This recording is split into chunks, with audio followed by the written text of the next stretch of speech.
Konnichiwa. Hello. How goes?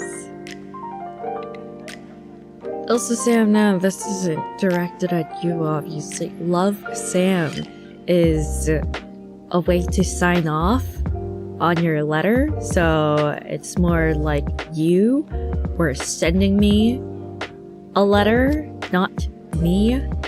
Wake up. Have to get some facts straight.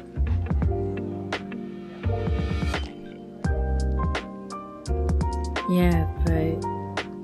Hello. Why do you sound so soft? It's because I just woke up.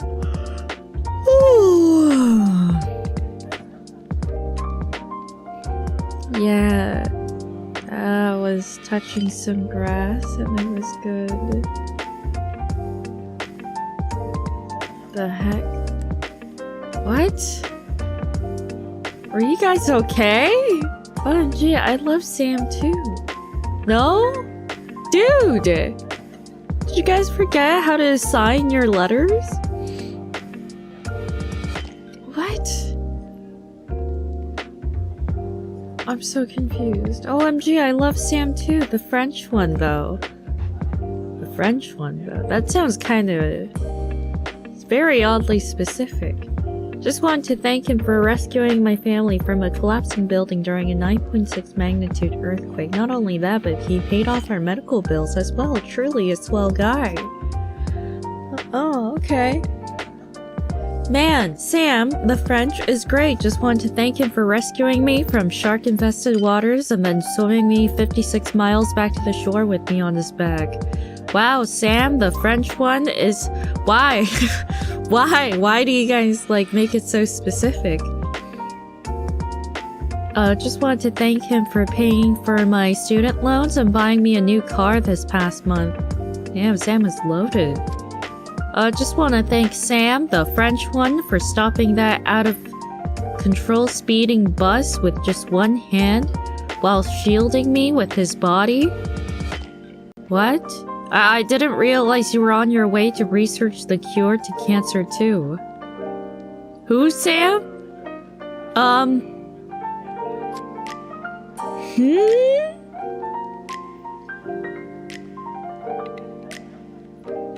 Guys, this is a horror game. This isn't, you know, anything about praising Sam. It's something else. I'm pretty sure you will not be loving Sam. It's a superhero game now. Yeah. He's like invincible. Yeah, while fighting Omni-Man. You know that time where he fainted and, you know, him and the bus? Yeah. It's like that.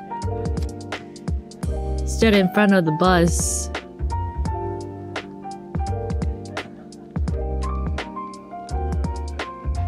Okay then. If it was not directed at me, do you accept my love then? Where was the confession? What? Or, I don't know, something cheesy like that. Sam, I don't see that you're a cheese baguette. Come back when you are. You're just in training. Let's see, Hobo. OMG, I love Sam too, the French one. I'll always be eternally grateful. Okay. This is not gonna end. I'll be eternally grateful to him for performing my heart transplant while also being the donor. He really saved my life, literally the GOAT. Yo. I'm... Heart.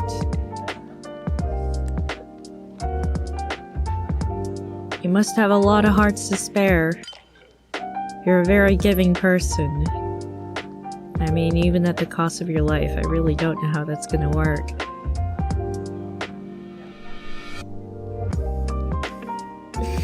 Okay. You know what? You know what? I was gonna say things like, oh, how are you and whatnot, but it seems that Sam is taking care of everyone, so I guess I don't really need to ask anymore. So I'm just gonna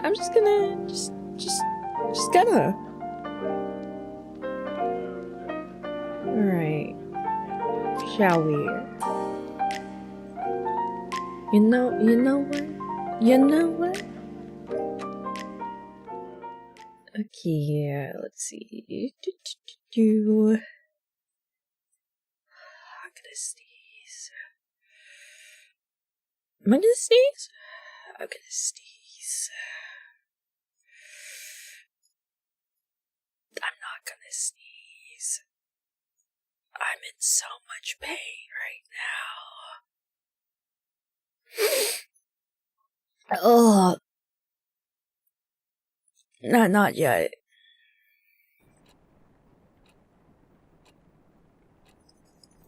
Alright, show up. There we go. That was quick. Okay. Clock ASMR. Do you hear it? Could be louder.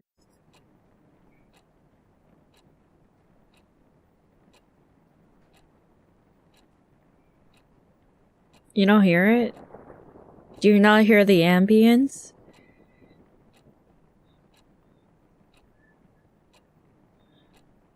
It's a little low. I'm gonna max it out. I'm gonna put it to normal volume then. We'll see how it is.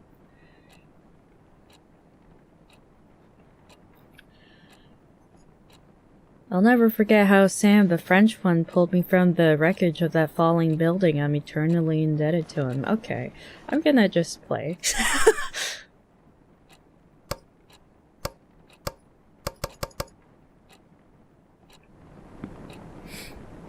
There was a warning for flashing lights.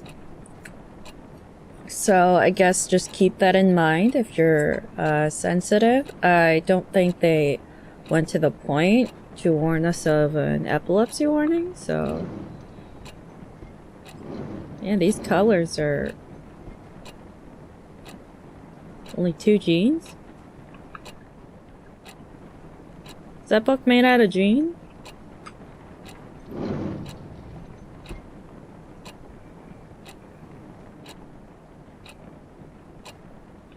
Hmm? For what? What? Fardian lives? Gibberish.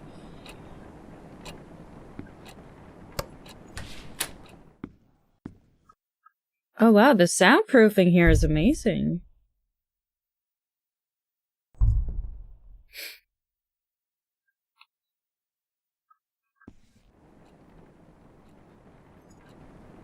I see. Oh, let's save electricity. Ooh. Okay. What up? What I...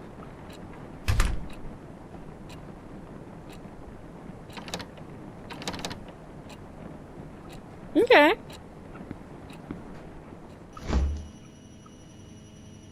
Leftover pizza. Oh, thank you, Cupie. Thank you.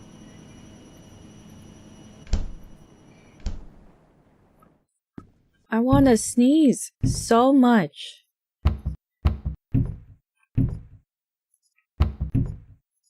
Okay, close. Dude, it's so dark here. I can't see anything. Well, that solves the problem.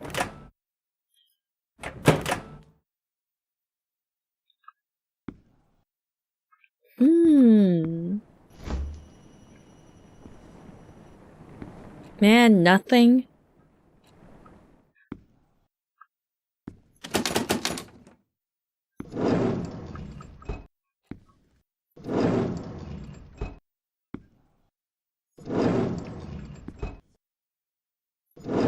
Oh, the motion blur. Oh, it's okay. I mean, I don't think we're gonna move around so much. Oh my god, unlimited? No, we are not doing that. Yeah, I can't turn off the motion blur. But it's okay. I think it's mostly reading. My dirty little secrets. Read on to move on. Oh, it zooms in.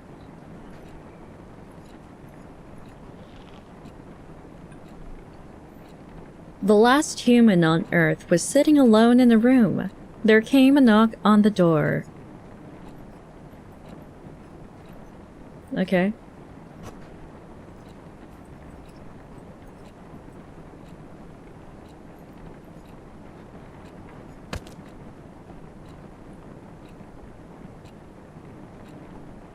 I'm the last human.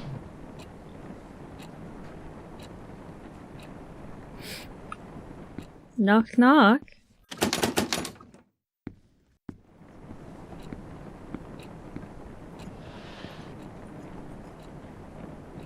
Oh, there we go.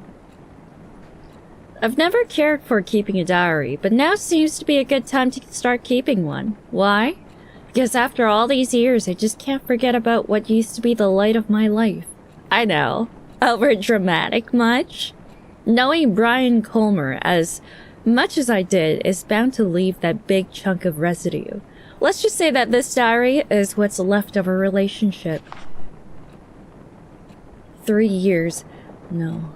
3 years have passed, and the world around me is still the same. Well, except for me. I look like a mummified corpse.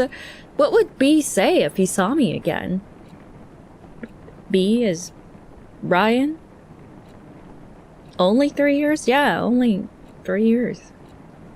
B left Rosen Peak the moment he graduated high school to go to a fancy college of his dreams. Since then, I could only rely on my memories of him to keep on going. I wonder if it was the same for him too. Give me more art. Where'd I even get this diary? Am I Sam? Anyway, when you love someone, his whole existence just gets etched into your brain. So, no matter how much B changes, I will always know it's him. But, will B do the same for me? B. I love B, but he was not the most likely person to remember stuff. It's been 3 years, so it's possible he did forget about me. Or am I giving too little credit? So here comes the big question. Will he remember me? Well, like... I don't know. Like... Were you in a relationship? Or were you guys just friends? Why does it have to be a Ouija board?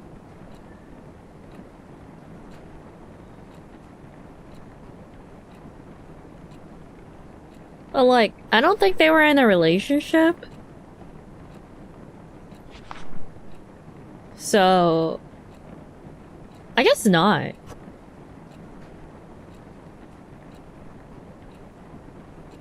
No.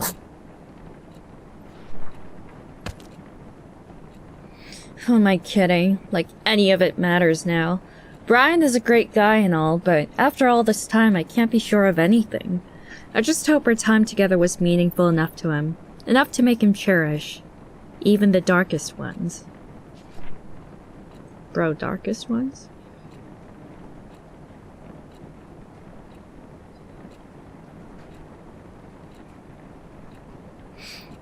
Speaking of cherishable memories, I wonder what happened to Joe's dinner.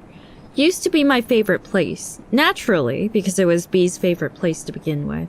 If there were two things that were too good for Rosen Peak, it would be Brian and Joe's diner. Home of the best pancakes in the world! 5 stars. I don't know. It looks kinda mid.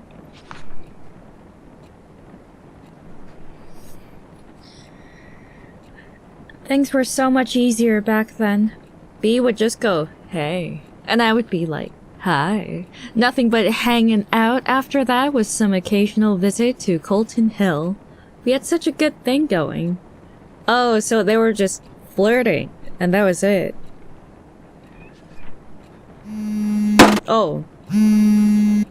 Will he remember my voice? Will he say hey to me again? The time already ruined our moments. What?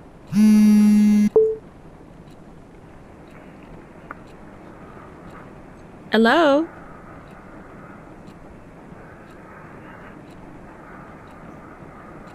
Yes? Should block this number.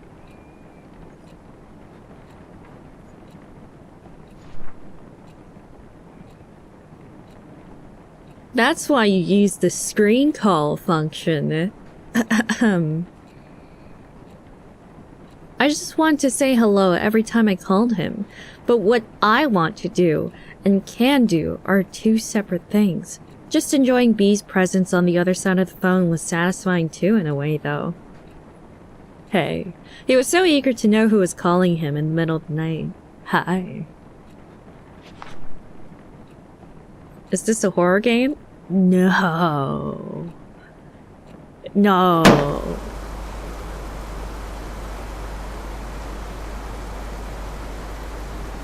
I wish I could sneak into people's minds. Look beyond their eyes just by staring. If I had that power, I would never stop looking through B's window.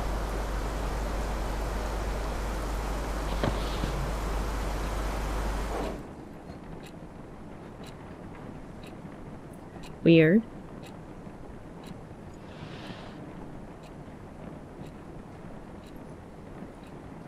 What's this? Oh. Oh, this is by Sam. August 21st. That as a debut outfit? Hey, what's wrong with my outfit? I admire your confidence, Sam. And with that, my whole high school years were probably over. First day of new school and the new girl in town got classified as undesirable by what seems to be the queen of Waywright Academy. I spent the last night telling myself, confidence, Sam, confidence. Yeah, Sam, you saved so many lives. But looks like I should have spent that time picking better clothes. I try not to care too much about blending in, but these kids already look at me like I'm a candy-handed. What? Oh, look at me like I'm a candy handed out by strangers. The package seems fine. I was like candy-handed. That's new. The package seems fine, but you know there's something fishy in there. Judging from their whispers, I could figure out that they didn't know Waywright even accepted transfers. It's been less than 24 hours since I moved to Rosenpeak, and I already enjoy sitting alone in my dorm room more than attempt socializing with people who call me a city girl. Well, screw you too, hilly billies. Besides, I decided not to force myself into making friends after how my old friends decided to turn on me. I just hope these guys leave me alone at least. Keeping a diary sure can keep things together in all the chaos. I haven't kept a diary since kindergarten, but this seems like a good time to restart. Kudos to Mom for giving me the advice. Oh shoot, almost forgot calling her. Write you later, diary, my only true friend. Love, Sam. Dear dumb diary? Oh. I don't need that. What? Will B remember the moment he came into my life? For me, it is as clear as the moment he left. So clear that the downfall of a relationship still cuts deep into my heart.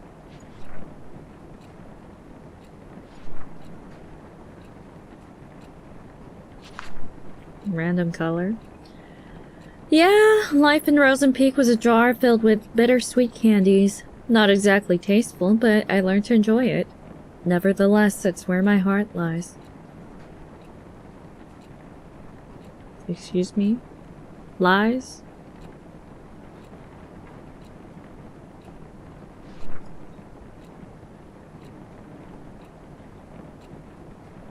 Wrote a poem in B's memory. He used to struggle with Miss Leslie's I don't know. Leslie's poetry practices, even if he didn't have to try that hard. Miss Leslie always told us, poetry is not about using fancy words. Let your feelings do all the work. Well, this is how I feel. I stand at his doorstep, heart filled with desire. He rushes down the stairs, heart red like fire. But before his spirit can soar, first he must answer the door. Knock knock. Who's there?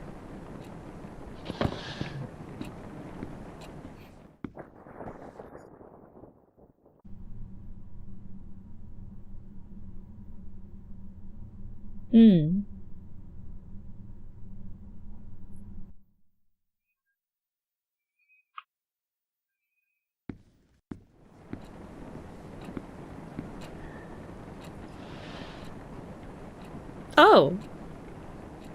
Hey.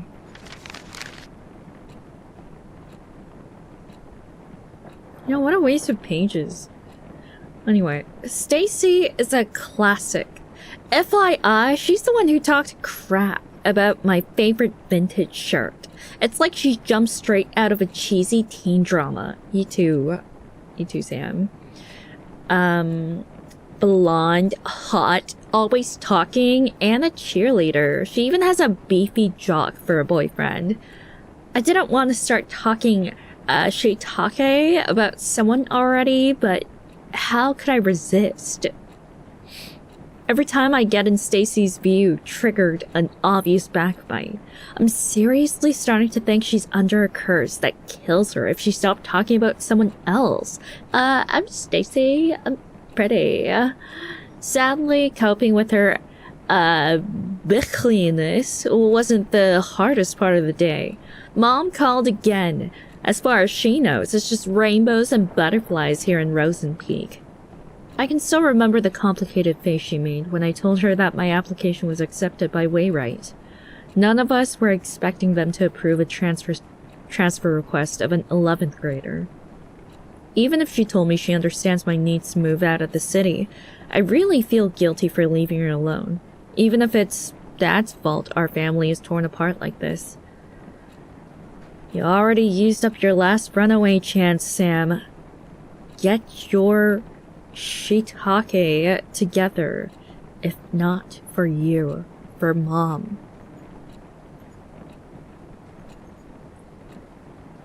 Why'd the door open? I didn't open it. What?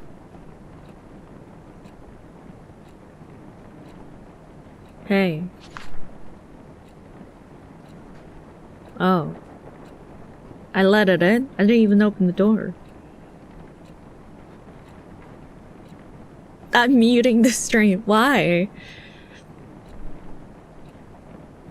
Other Wayrite kids were so predictable. Their doors were already open, even before I put my hand on the knob.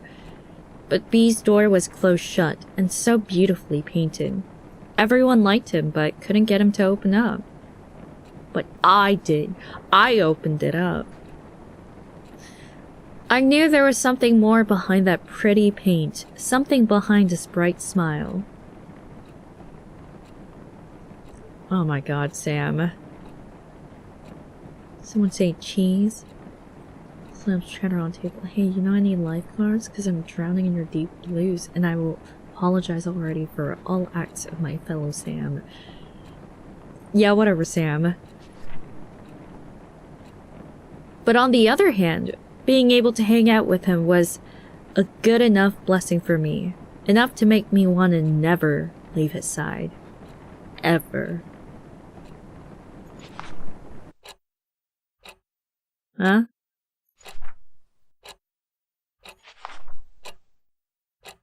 Don't do that. Back off. Oh no. Hey.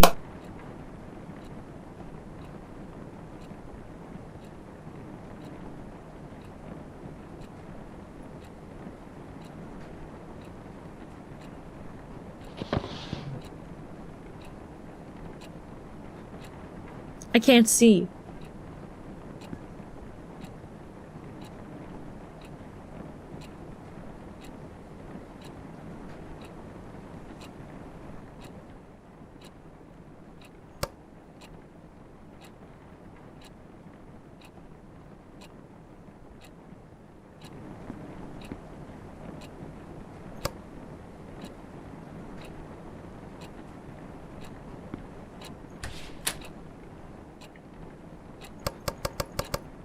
Okay.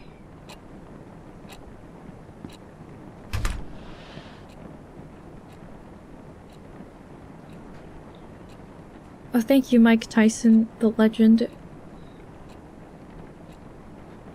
It's good enough. The lamp is good enough. August 26th. My first Rosen Peak weekend! As the name itself gives away, the small town fits perfectly as a setting for a mystery slash horror genre. Lush forests, endless hills, and a lake that I'm certain is hiding a couple of dead bodies. I could pay a visit to the lake one day and take some gorgeous shots. Yeah. I have all these missing pages. As for now, I'm just gonna leave those POI on my to-do list, which is already filled with crazy amount of homework. I now know why youngsters of Wayrite will try their best to get as far away from school as possible after class, to escape from choking on the pressure that teachers give them. Even on weekdays, pretty girls like Stacy will have their boyfriends give them a ride, and others make use of the power of public transportation to get to the more crowded parts of town. It does feel too quiet with no one left in school, but at least I don't feel as lonely as I was in San Diego. At least I don't have to watch everyone I know turn their faces away like I'm some kind of a demon spawn. At least I don't have to be reminded how messed up things can be in a single moment. Moving on won't be easy, but as long as I keep myself busy, it won't be that hard, so I wonder how I should spend this afternoon. Write you later. Love, Sam.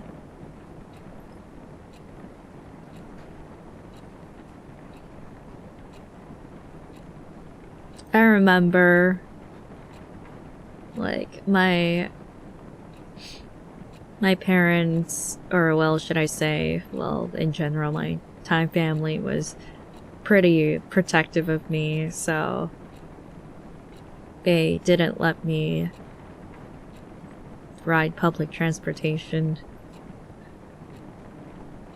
And then once I graduated, then they were like, okay, you do whatever you want, I don't care. B was always pushing his limits. Well, it was more like he was always being pushed, but he was good at it. They weren't protecting you, they were protecting the driver. Okay, sure.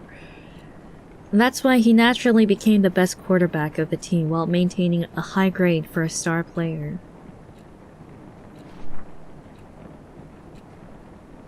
B was the best quarterback Wayrite could ask for. Seeing him running all sweaty on the field always triggered something tingly within me. That's a stroke, you should get that checked. Something that made me want to catch him behind his back and never let go. Yo, is Sam a yandere? All sorts of feelings and thoughts were pumped restlessly into my brain with every heartbeat. It gave me a bad headache. A good kind of a bad headache. I wanted it to stop. I wanted it to never stop. But as soon as B gave me that, hey, all those headaches were washed away. It used to be the best prescription I could ask for. Hi. Take away the pain and let only the good things stay. Hey.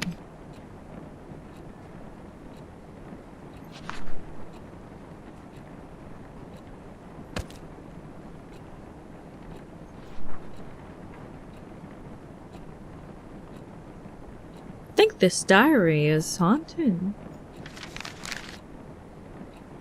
For a boarding school, Wayrite intellectuals are not that interested in becoming intelligent. I visited the library for Miss Leslie's book assignment today, and two things surprised me. One, the place was much bigger than the one in my old school. Someone could get lost in here. Two, I had a strong feeling that people rarely visit the library. Maybe because they feared being lost in there. The place was too clean. Even the books showed little sign of human touch. I wonder if Stacy is even thinking of picking a book. With her admiring her boyfriend Kyle's tattoo all day. Yo, what is it with all these basic names? Kyle, Brian, Sam,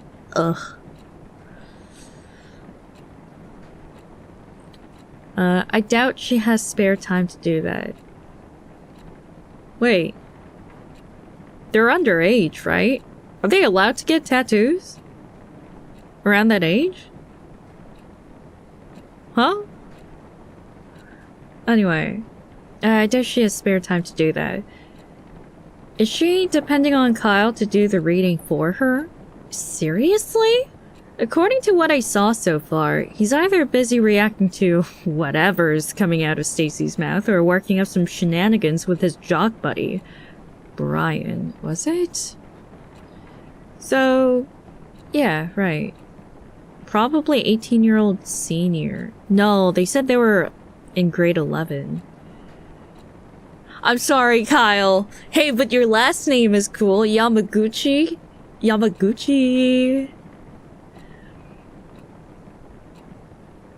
Kronii, you have to hold back a bit with your hand high. Getting overwhelmed by your wrists.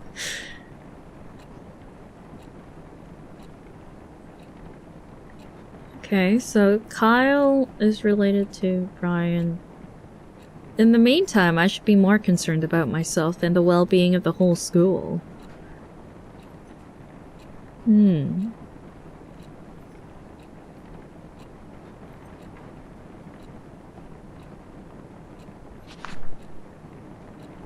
Makes me a little worried whenever there aren't enough words. Open those eyes. No need for words. The sweetest love songs those eyes utter. So turn around and sing for...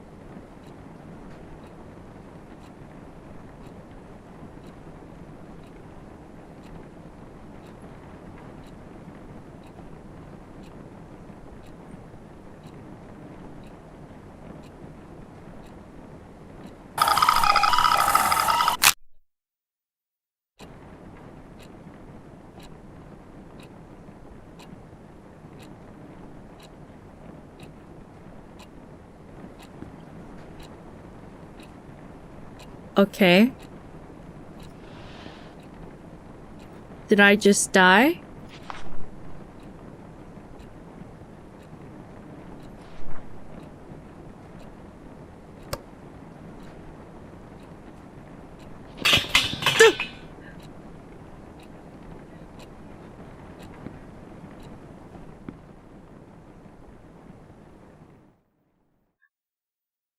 You ate my pizza? Without me? And you didn't clean up?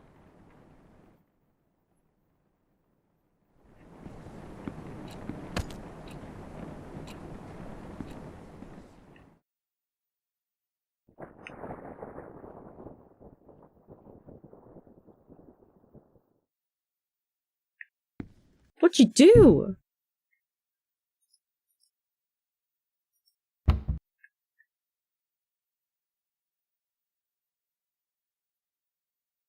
Dude, I didn't even see any paper lying around. What'd you do?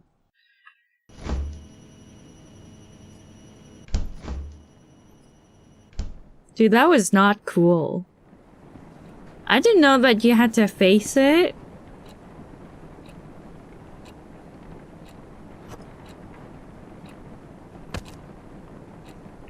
My stick.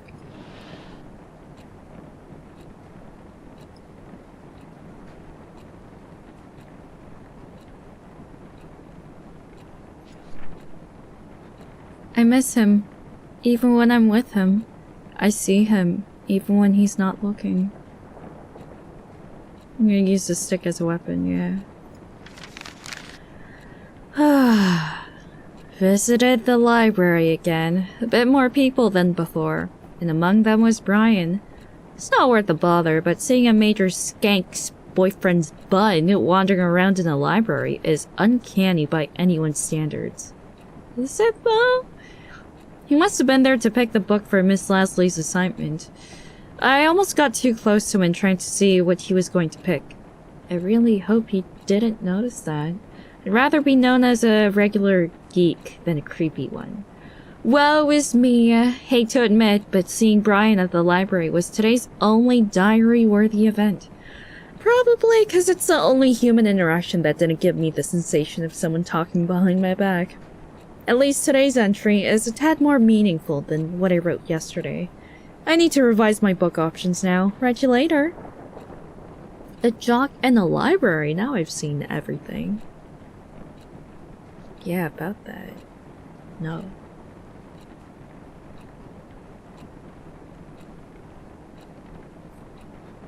Oh, Coach! Oh my goodness! Sam, Kyle? That's amazing! I hope your last name is, like, Smith. That'd be so cool. Never let that guy cook in the kitchen. Yeah. Yeah. I don't think that was a guy. Yeah.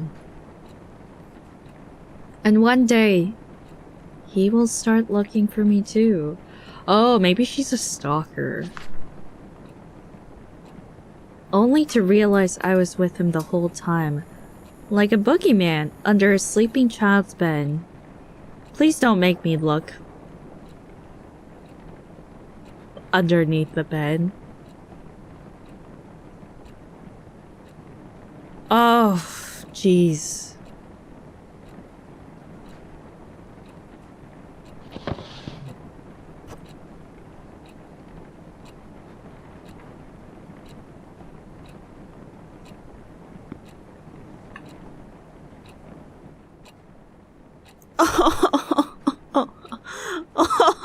Why me? Why me?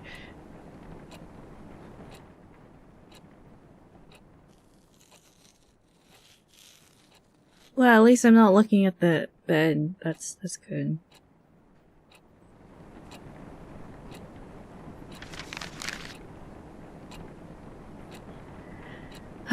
It was Mr. Kane's 9th psychology class, and he still managed to come up with another lame activity. This time he gave each of us a mask and made us express our personalities by drawing on it. Again, this was psychology class. The last thing I want to do right now is to open up to others.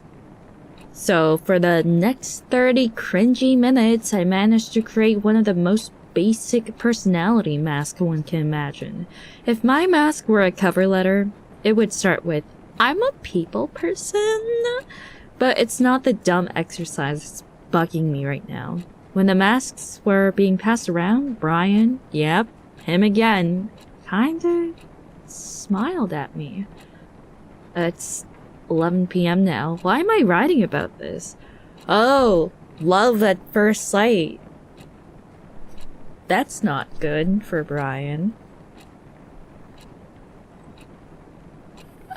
It's most likely an accidental glance, but I still don't know why the very image hovered in my head for the rest of the class. Okay, the rest of the day, stupid brain props wanted an excuse for screwing up today's math test. Get out of my brain,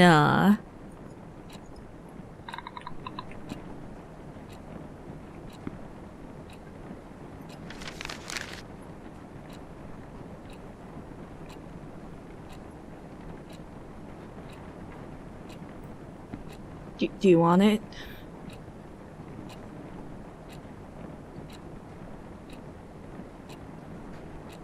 I don't know what to do with this.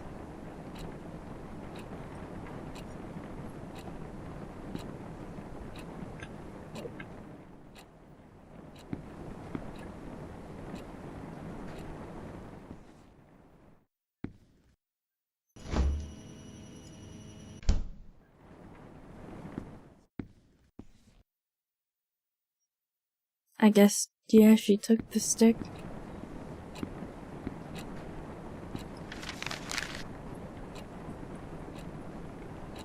Now what?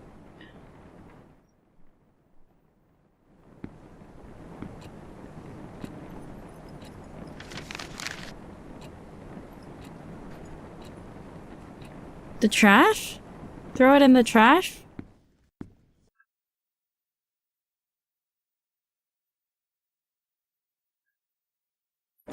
Put it in the microwave.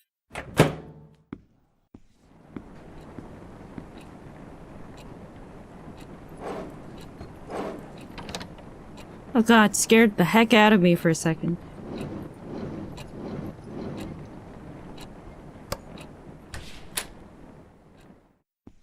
Flush it down the toilet.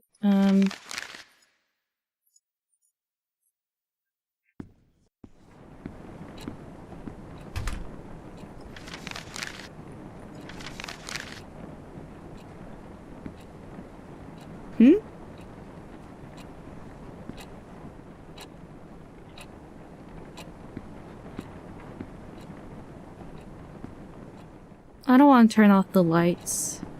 Yeet it out the window? I can't.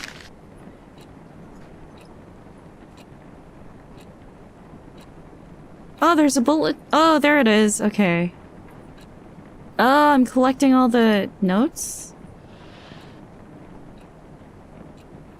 August 21st, 22nd, 26th, 30th, 31st, 4th, and 7th. Okay. I don't know how we missed that. Okay. Like a boogeyman under a sleeping child's bed. What am I gonna do with the notes? Probably show off.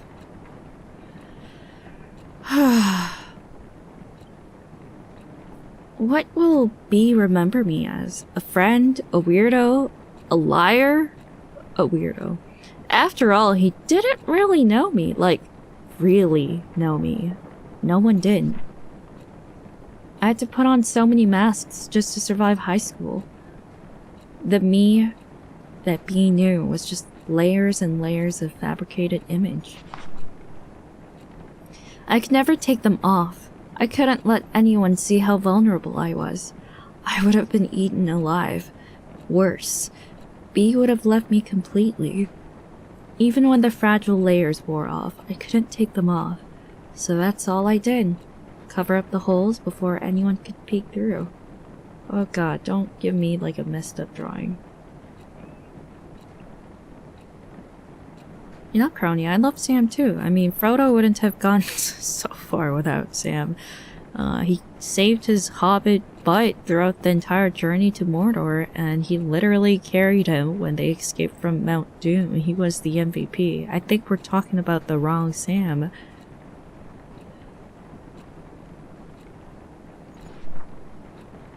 Cover them up. Don't let them see my face. Oh, I don't want to see your face. Find the lies. Oh, jeez!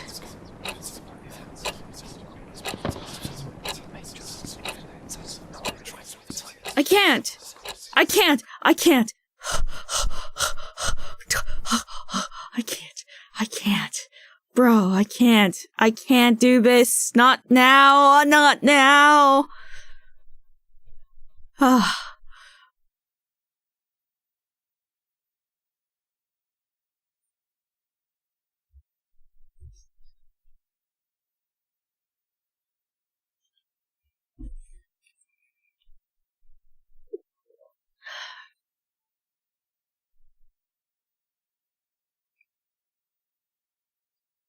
Okay.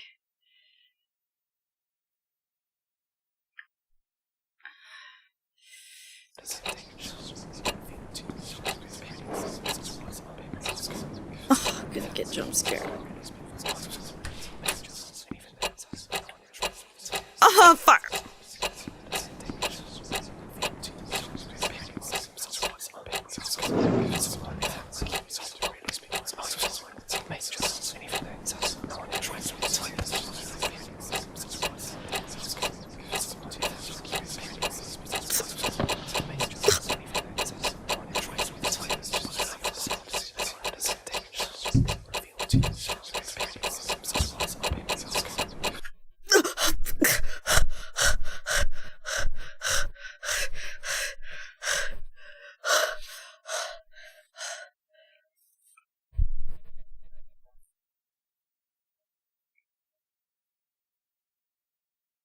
Am I wearing this right?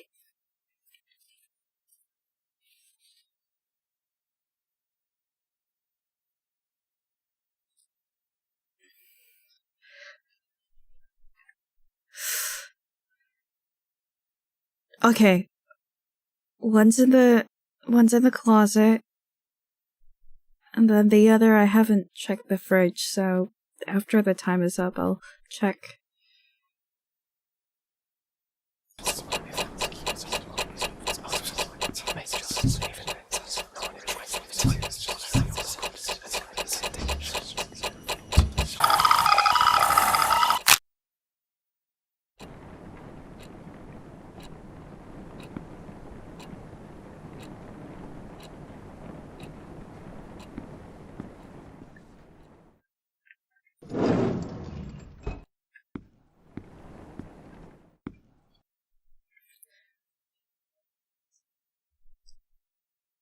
I guess it's not too bad.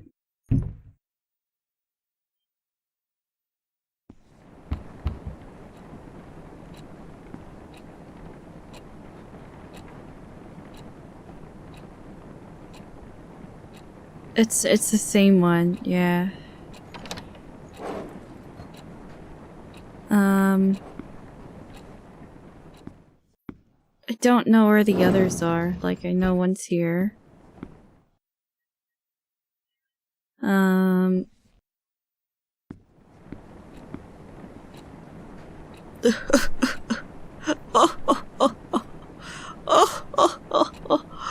Oh. I can't crouch, so probably not. Okay, let's like try to guess where they are. Like, it wasn't in the fridge. It was in the closet though. Washroom. I feel like it should have been in the washroom. Okay. I hate. Cover them up, don't let them see my face.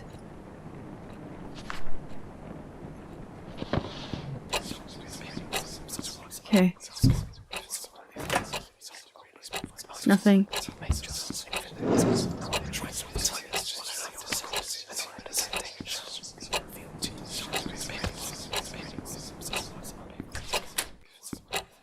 Okay. Is there anything?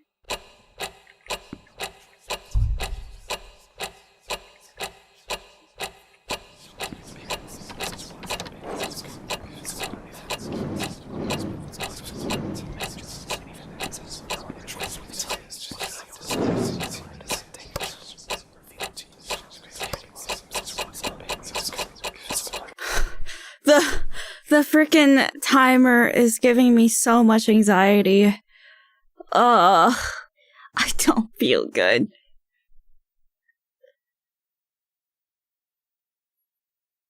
Under the light switch? Oh no, that's just...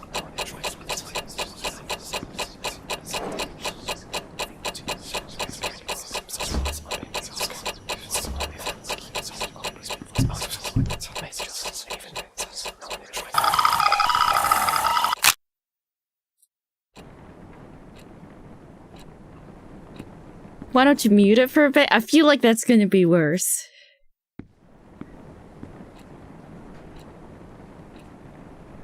Oh, follow the voice?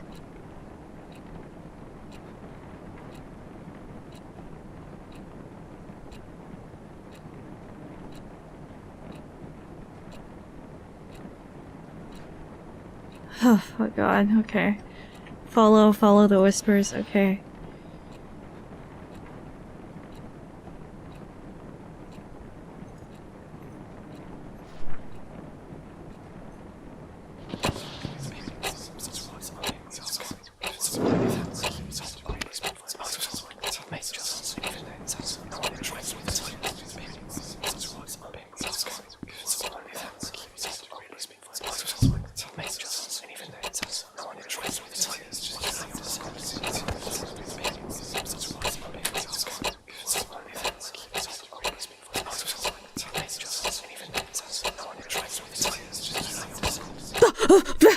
Where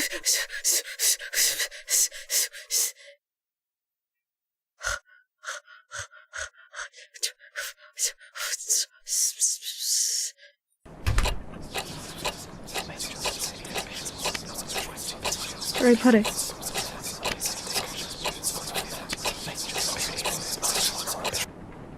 Oh. Oh.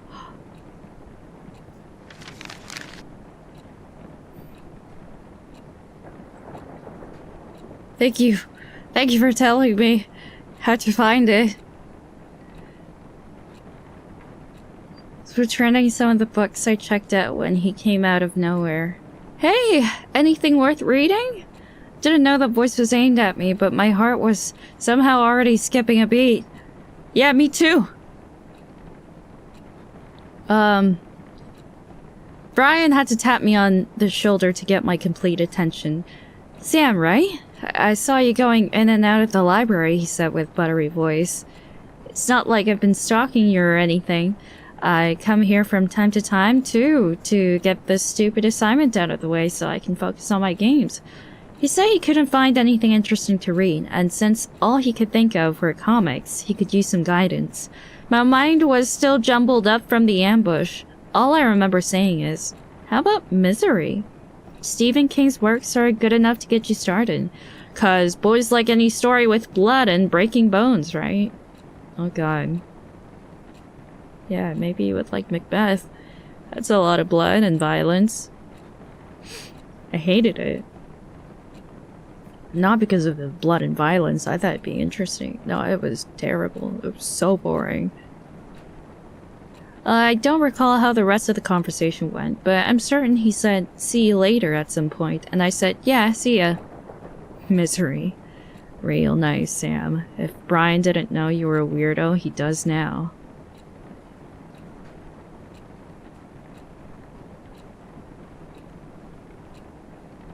Earlier this year, I had a weird dream where Chet forced you to play a horror game against your will, so as revenge you said, now I am a 45-year-old bald guy named Sam, and the Kronii started crying. Hey, don't out Sam like that.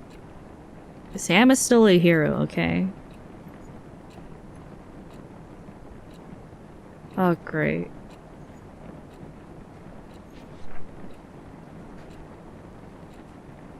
What I did for B.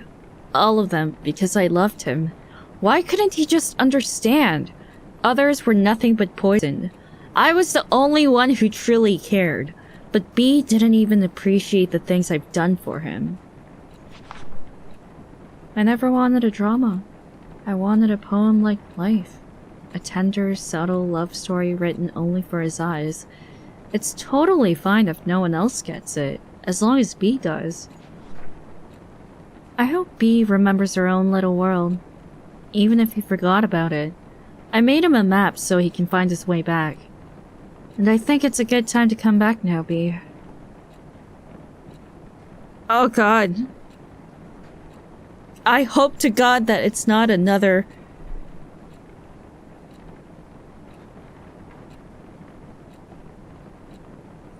Oh, hello. Oh, thank you. Hey, yo. Play it cool, yeah.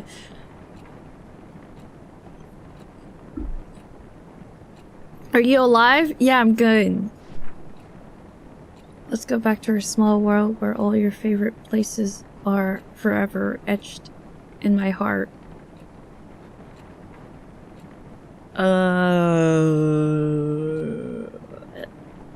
Like the diner.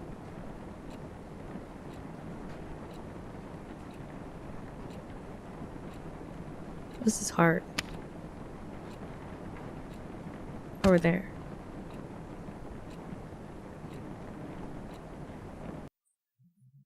Wait, no. Do I have to look for other hearts? Like this one? Oh, cool. And then I find another one. Oh. Yeah, it's a pretty chill game. I recommend it. I think you would like it. It's kind of emotional. Like an emotional story that's being told, and if you like story-focused games, I think you would like it.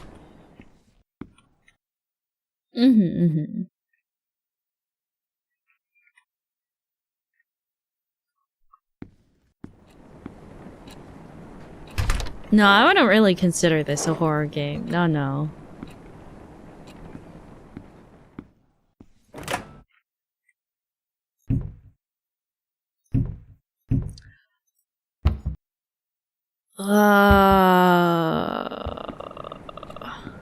Where's the other heart?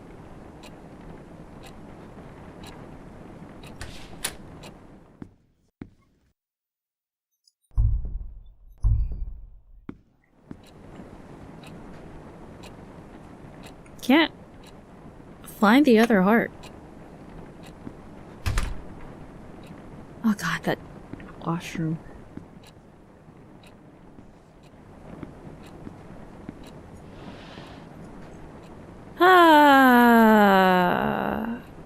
Okay. Mark our favorite spots. Huh? Turns out the lake does have a history of having a dead body in it. I know this because I went there. I went there because Brian took me there. What? It all happened so fast. I was outside the yard reading when Brian appeared out of nowhere again. He said, "Hey," and started telling me how he actually enjoyed the book and how he never read the same book twice in his life. Wow. Never really liked books, eh? And since he was heading out, he offered me to give me a tour of the town. 10 minutes later, we were passing Joe's Diner, home with the world-famous pancakes, says Brian. There was also an arcade across the diner. Brian hates the place because it's teeming with 10-year-olds. The donut shop was Brian's must-go-to place, too, unlike the music store, which, according to him, seriously needed to restock. I found my own poi. I don't know what poi stands for. A bookstore. It was weird seeing a bookstore and a gym standing side by side, though. At the end of the tour, I finally got to taste that sweet pancake Brian worshipped. Out the window, I could see the weird, gigantic hill that was also visible from my dorm room. Brian revealed that he had a secret base of some kind there. He jokingly said he could take me there when I'm cool enough. After dinner, Brian dropped me off at the bus station and drove off to meet up with his friends. I was exhausted but hyped up beyond my limits. I can't sleep now. How can I, when the whole day just feels like a dream? Okay. So, Joe's Diner. And then...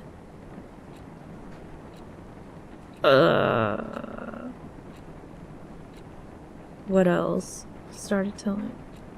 And since he offered me to give a tour of the town, hates the arcade. But like, I don't know if Sam liked it.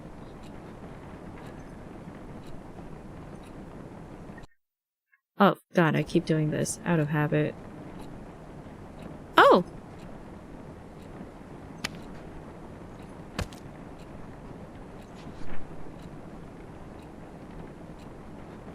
What happens if I mark it wrong? Am I dead?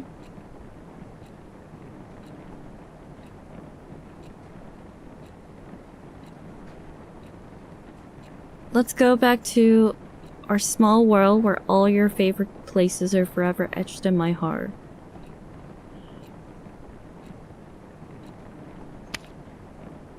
Okay, well, you like the bookstore. Hated the arcade.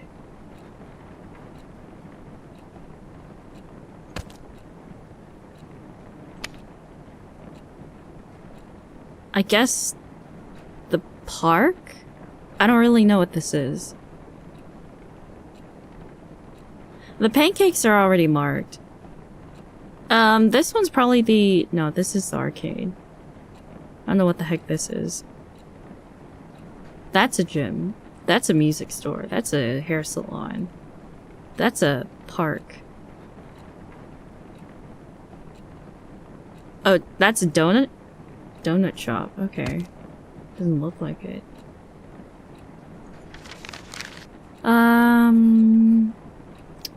Unlike the music store, a bookstore. That's stuff you liked. Pancake. Gigantic hill.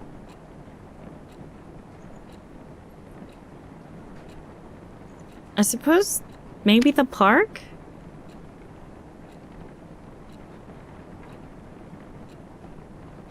You think that's good? Bookstore, diner, and a park?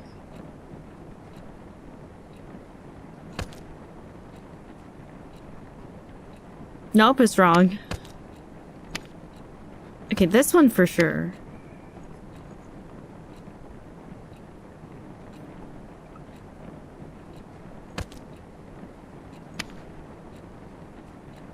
Suppose... the hill? No. Okay, let's start from the scratch.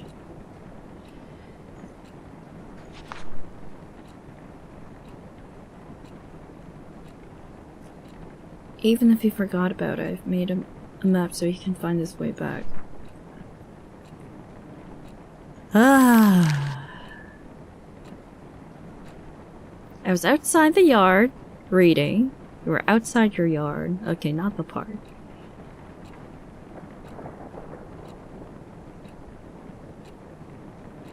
I went there because Brian took me there. Oh, the lake. Went to the lake, went to Joe's Diner, and then I suppose the bookstore. Because the hill was like... Brian revealed that he had a secret base of some kind there. He jokingly said he could take me there when I'm cool enough.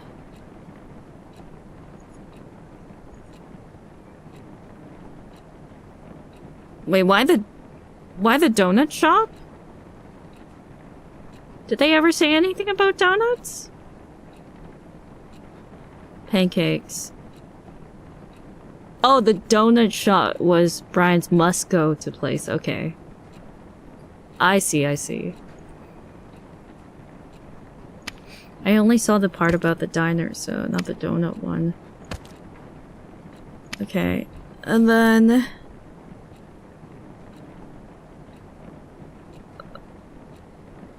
and then the bookstore?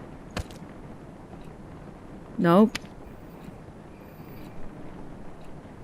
Hate the music store. Hate everything.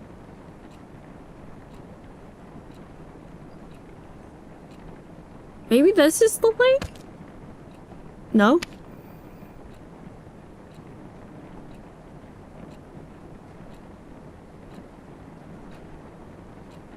What the heck is this?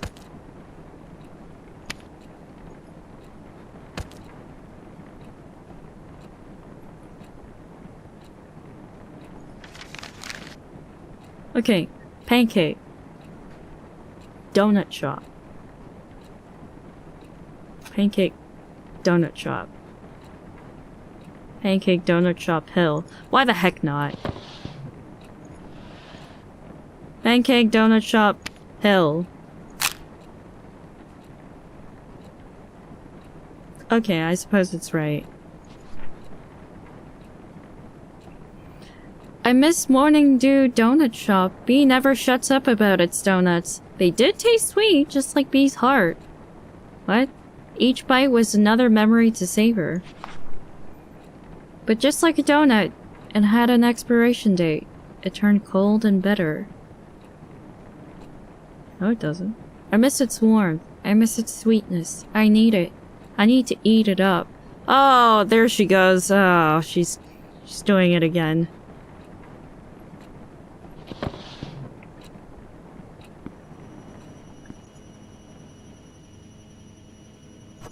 I miss its warmth.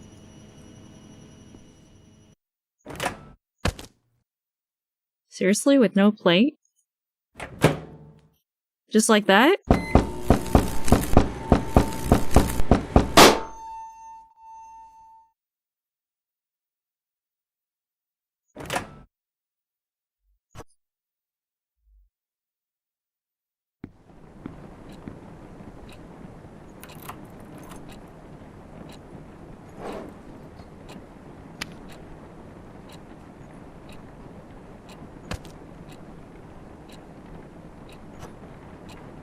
epic.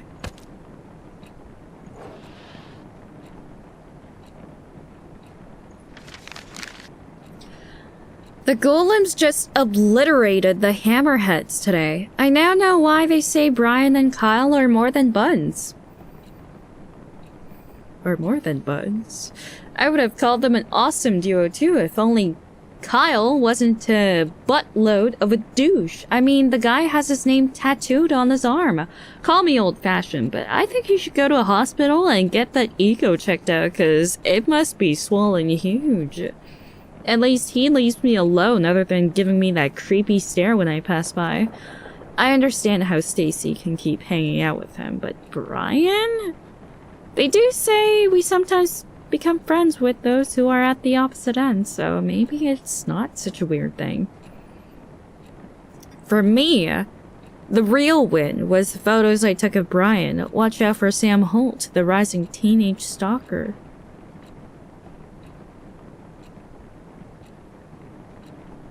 With consent, right? with consent, with permission, right? Bringing the Polaroid camera I bought years ago during my camera geek phase seems like a good idea now. I know I promised myself to stay away from people, stay away from drama, but when I look at Brian, when he talks to me, it feels like maybe, just maybe it's okay to have a little drama for myself. I'm not ready to define what this feeling is, but for now, I'm gonna label it as looking for a shoulder to cry on and just shove it under my bed just like the pictures I took today. Oh great, do I have to look under the bed?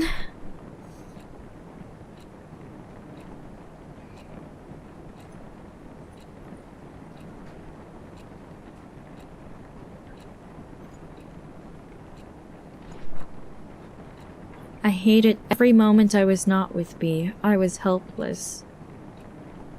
I don't like that. Every day I wanted to call him just so we could chat, but I was afraid of what Brian would think of it. It could even hurt his reputation. When I finally worked up the nerve to call, all I could do was listen to him say, hello. That was as far as our late-night phone call chit-chat could go. Huh? What kind of conversation is that? I hung up, wondering if he knew who was on the other end of the line. Oh. I remember the strong burning sensation that came every time I called him, that red, fiery sensation. Oh no, don't just stop. Stop. Stop. Red. So goddamn red.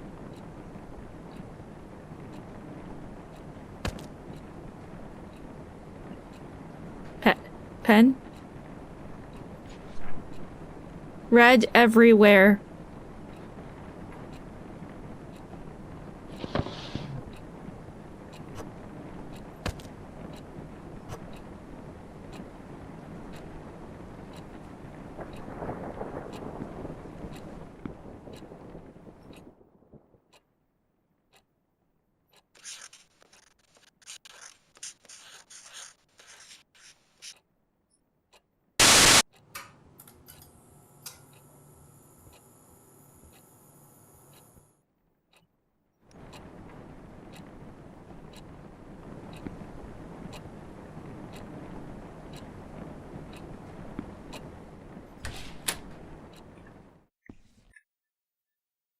Oh, kill me.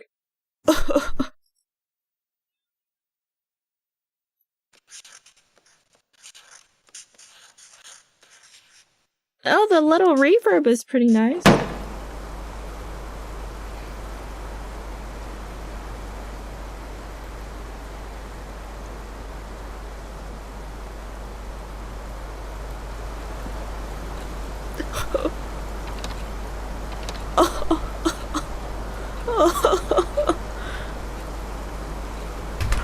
Oh god, oh god.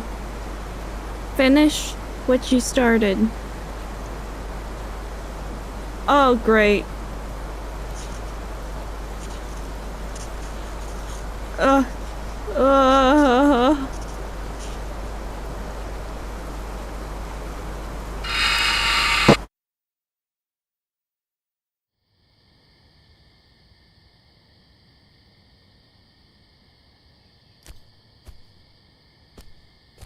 Oh, I can't run.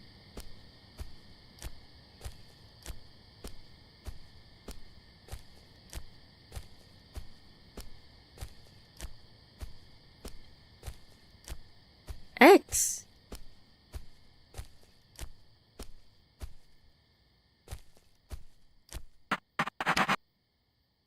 Meet me at Colton Hill. You know where to find me.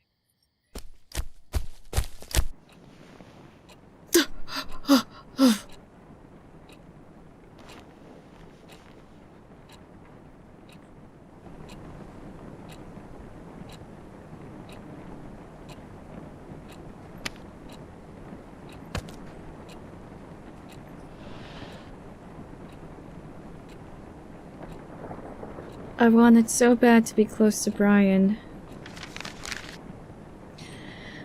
Due date for Miss Leslie's book report is right around the corner, and I'm still not finished. Only if I wasn't too disturbed.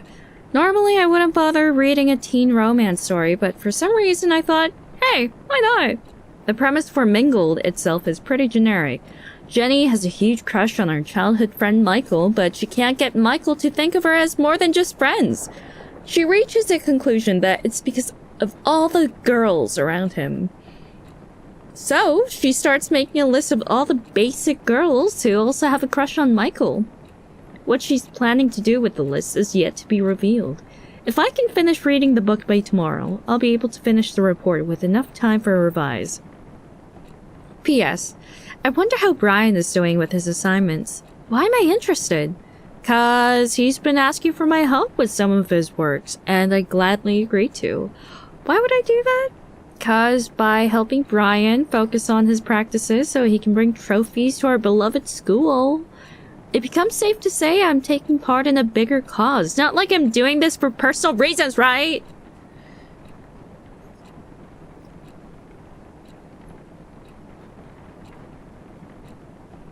Bro.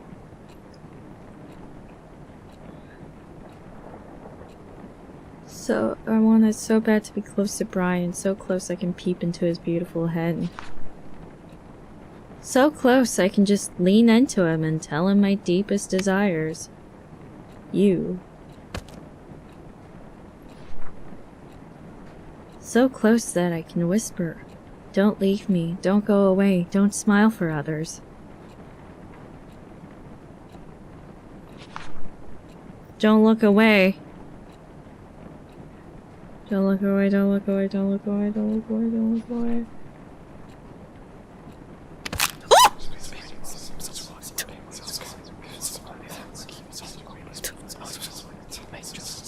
No, no, no, no, no, no. No, no, no, no, no, no, no. No, no, no, no, no. No, no, no, no, no. I don't want to look around. Woo! Woo!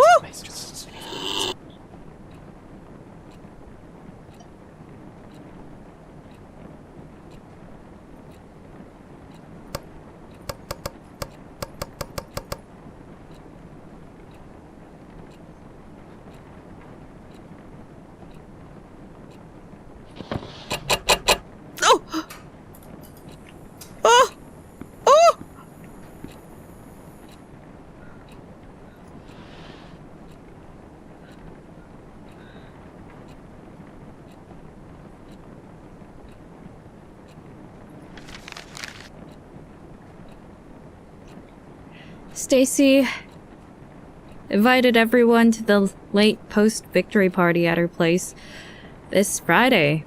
Weird that she told me this at the hallway herself. The sudden act of courtesy was enough to leave me frozen, but to think of it, a self-conscious beauty queen like Stacy would love showing off how tolerant she could be.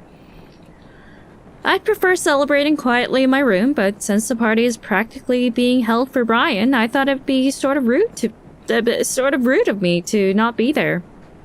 He was nothing but nice to me since I met him, so the least I could do is show up. Plus, I could probably witness the face Stacy makes when she sees I actually had the nerve to show up. Maybe, just maybe, I could peeve her off if I managed to strike a conversation with Brian. An Omega hanging out with an Alpha? Oh, what kind of analogy is that? Kyle would be busy comforting Stacy, fuming about how I mess up her ecosystem. No peer pressure, Sam. Just clean drinks and hopefully some casual talk with Brian. What could possibly go wrong?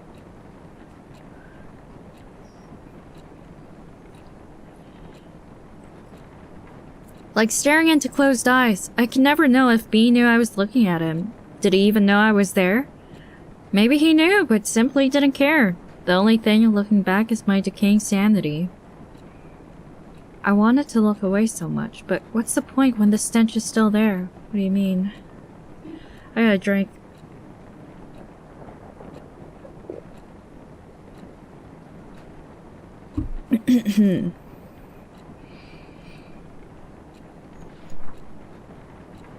I started to think the only way to get B's attention was to throw myself off Colton Hill. How did I come so low? All I wanted was a chance to show how I feel about B without any noise getting in the way. No matter what happens next, it would at least give me some sort of closure and peace. Brian was super likable. Everyone liked everything about him. They couldn't stop smiling when Brian started talking. They made me want to puke. They smile as if their relationships with Brian mean anything. And yet, I was the only one left with a broken heart when he left Frozen Peak. Bro. B was so determined about leaving that being a star player wasn't enough for him. B needed to be a goddamn model student. Nothing says pick me to college admission like a spotless student record. He can't just shake up my whole world and leave.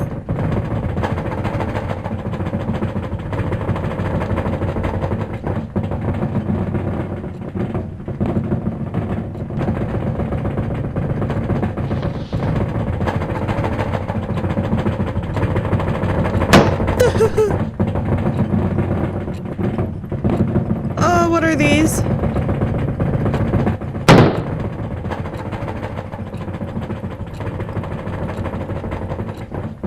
Oh.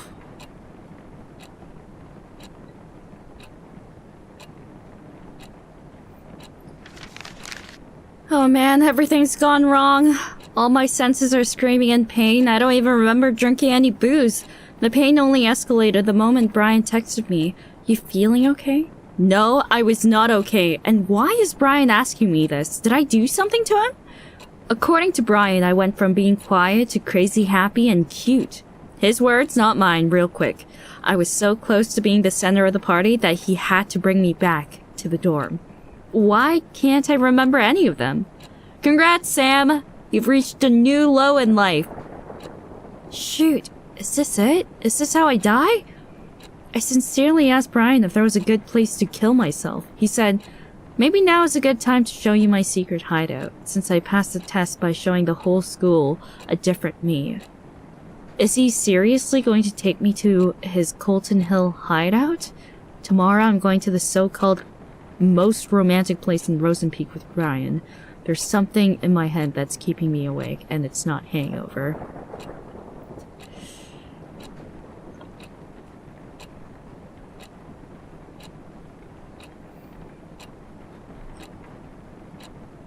I don't know. Brian sounds kind of suspicious, too. Because, like, oh, like, no, is there a good place to kill myself? It's like, oh yeah, you can kill myself in my secret hideout. Well, he didn't actually say that, but it feels like it's implied.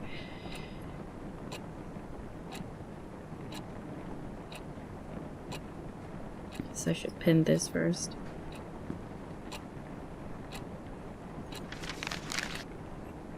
Suicide suspected in death of missing teenager. The girl of 17 who was found dead at Colton Hill. likely ended her own life, police says. Sam Holt, a transfer student of Wainwright Academy, had been reported missing for 6 days until Rosen Peak authorities discovered her body in the forest. Due to days of heavy rain around the time of her death, the investigation on Miss Holt's death faced a few challenges. However, interviews with school faculty members and its students led to the possibility that she threw herself off the cliff of Colton Hill after months of rejection from her peers. She was rarely seen with others, says one of her former teachers. She was even publicly humiliated just before her disappearance. It must have worked as the tipping point for her. What happened? Rosen Peak police says the fall did not kill Sam instantly. It is possible she gasped for air through her broken neck before dying. Wainwright Academy now faces suspicion of neglecting its students, led by the mother of Miss Holt.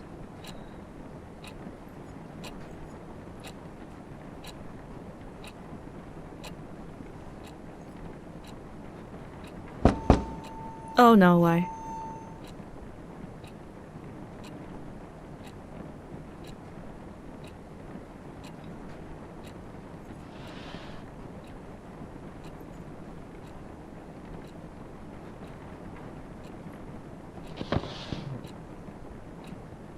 I hate how I just stand abruptly like that. I hate it.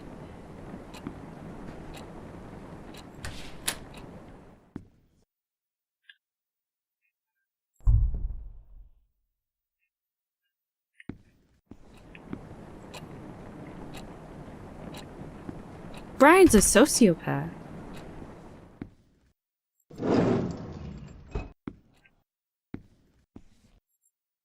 Oh god.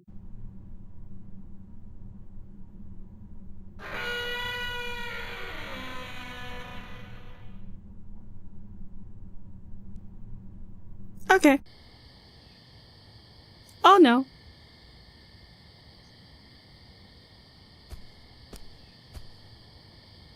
Let me in.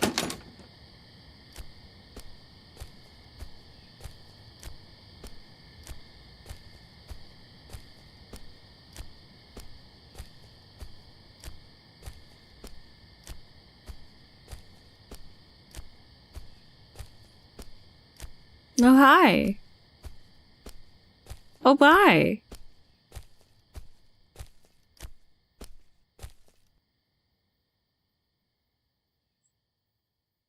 What is that?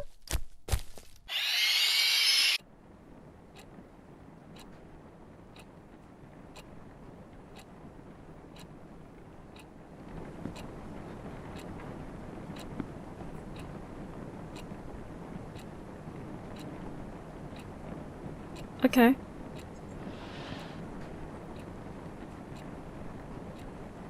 Oh, that does not look promising. OMG, Brian actually took me to Colton Hill! The hideout Brian mentioned had a wonderful view of the small town, the whole place under the golden sunset. The best part of this spot was that it is quite hidden and unsafe. You could easily roll down the hill if you're careless or drunk and no one could find you for days. How awesome is that? Being drunk with that wonderful moment didn't cause any accident though. We sat there for less than an hour, but it felt like an eternity. I can't even remember what we talked about, but I do remember saying how beautiful Rosen Peak is and Brian being all meh about it. I guess you can get fed up with views like this too. Today's only regret is that I failed to bring the true essence of the hill's view back with me. There's a reason why I gave up photography as a hobby in the first place. At least a close-up shot of Brian was not half as bad. When I came back down from the hill, it became clear that my life just became a bit more messed up now. I know, because I really want to talk to Brian again soon. Help me get to sleep quickly today, diary.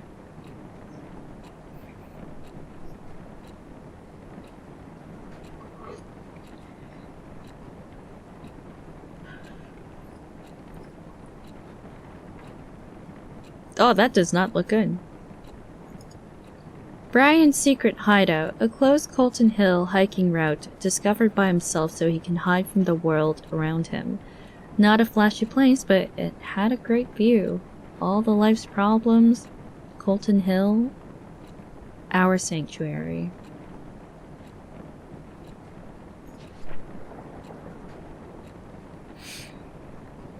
I wished it could be our special place, ours and ours only.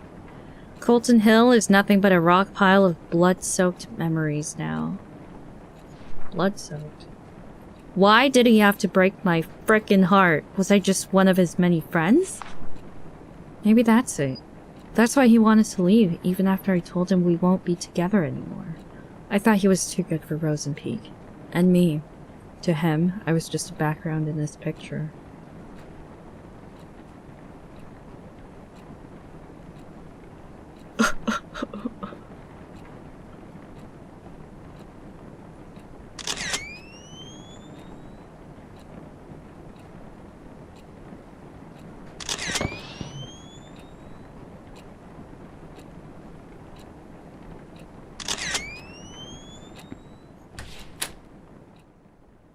You don't deserve a face.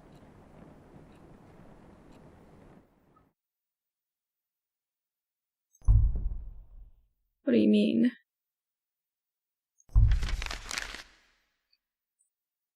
The book report was finished days ago.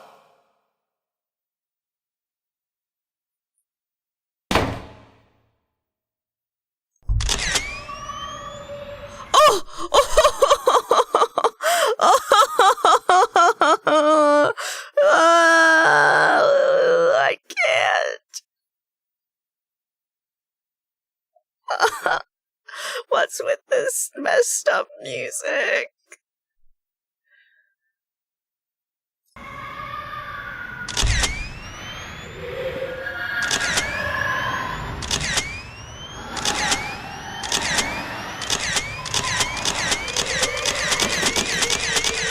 Oh, flashing lights, oh, that's what they meant.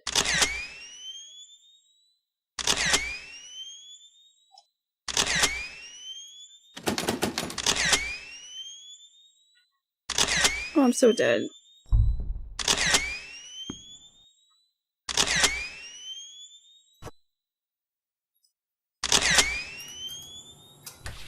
Oh. Oh.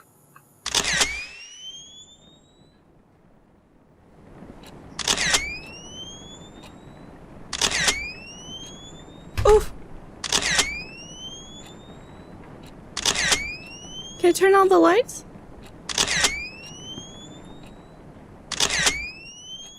No.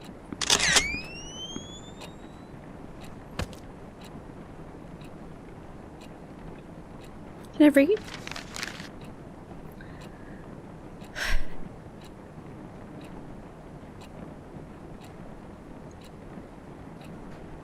Oh, it's Peter's 28th birthday. Well, we gotta sing happy birthday. Happy birthday to you.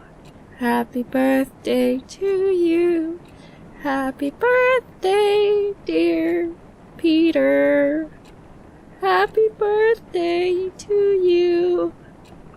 Woo! Yay! Hope you have a great one and congrats on your promotion. I'm sorry I can't sound more excited about it. I'm just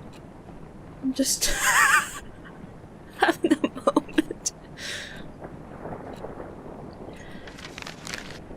Okay, the book report was finished days ago, but I can't stop thinking about Mingled. Mostly because my stupid brain thinks I'm sorta like the main character Jenny. To summarize the rest of the book... Dude, Jenny... Stacy... Come on. What's wrong with these names? To summarize the rest of the book, Jenny goes on this jealousy-fueled sabotage rampage on every girl who has a crush on Michael. I know it sounds horrible without context, but it's actually kinda cute. Huh. She finally stands on top, but Michael finds out what she's done. He breaks Jenny's heart, saying he can't be sure of who she is anymore. Things work out in the end, but that's not why I sympathize with the dorky psycho girl. Brian is just like Michael. Popular, has killer biceps, busy hanging out with people, I can't see what he wants because of all the noise around him. I know he wants to go to college, but what about beyond the boring stuff? What kind of person does he like? What does he think about me? He told me about his mom, how she died of cancer last year. It must have been so hard trying to look okay in front of everyone who's depending on him.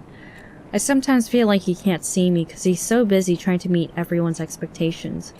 I know how those around us can be hurtful, and it's dangerous to rely on them so much. I just wish I can tell Brian one day that I'm here for him. Poor guy. He's stuck with this baby stalker.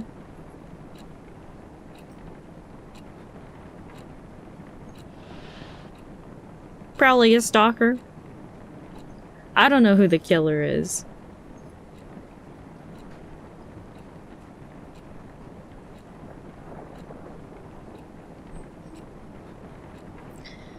To him, I was just a background in this picture. Brian got what he wanted in the end. He left Rosen Peak as soon as he was given the chance. As for me, I was left to suffocate in the hole of tainted memories until I drowned in my own endless nightmare. Don't leave me. Don't be overdramatic. Oh, I don't like that. Every day, every night. Lila lula. I'm surrounded by whispers. Whispers that lie. Whispers that eat away my brain, piece by piece, no matter how hard I try to.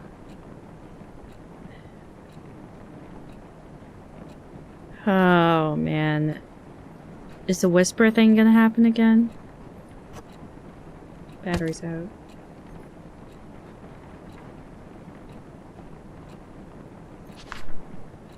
Oh god, I hear them again.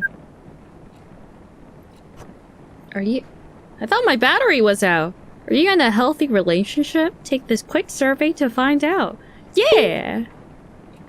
One must take as much as one gives. How do I select?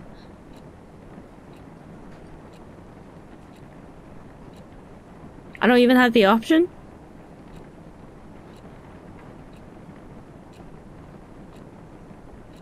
Arrows. One must take as much as one gives. Do I just have to click? No. Okay, fine, click. Obsession is a stronger form of love. Oh! Left click, right... Oh! I wouldn't have done that. No one can have what you can't. Oh god, I don't want to say yes to that. No! I don't want to say yes to the first one. No. No one can have what you can't. No. B never loved you. I mean, yeah. Because you're a selfish little... I guess. All your problems are caused by you. Nah! It's all your fault. Nah!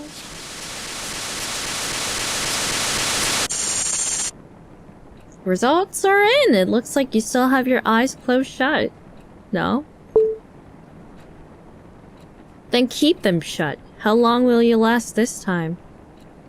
What do you mean?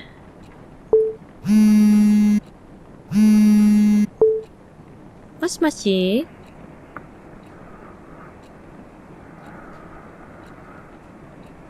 What? Speak up.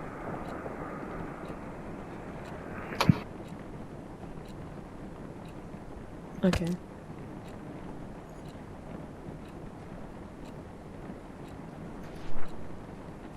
It's getting worse. That frickin' poop hole town left a disgusting crack on my heart. Miss Leslie gave us an easy poetry assignment for once. She said, it's okay to make a parody of the classics as long as we stick to the ABCB rhyme. So I took the liberty of letting my imagination go ABC berserk. Here is a slight taste of my early work. Roses are red, violets are blue. My life would have sucked if it wasn't for you. Ugh. Call me Sam Spear. Wait, is it Holt Spear? I could have waited for Brian to ask for my help with homework again, but I decided to make the first move this time. And guess what? He said he can handle it alone. Call me paranoid, but I'm worried I might have hurt Brian's pride. That's what happens when Sam opens her idiot mouth or uses her idiot brain. P.S. I've decided to carry my diary in my bag. The doors in the girls' dorms are way too easy to open. Not as easy as Stacy, though, if you know what I mean. Oh!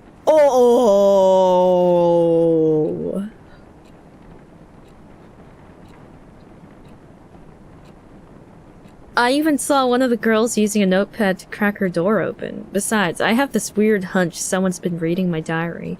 I've decided to not ignore this hunch.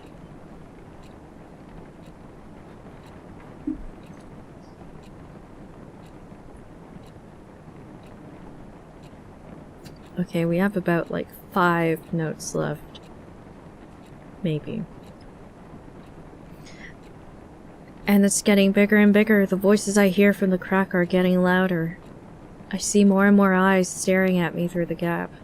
That does not sound good. When I ran out of places to run, I had only one solution. Now my memories are scattered all over the dark, and I must look for them. In the dark. Don't say that. No.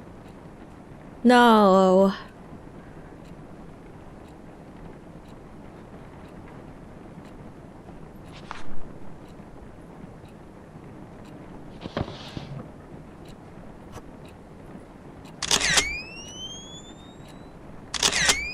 What?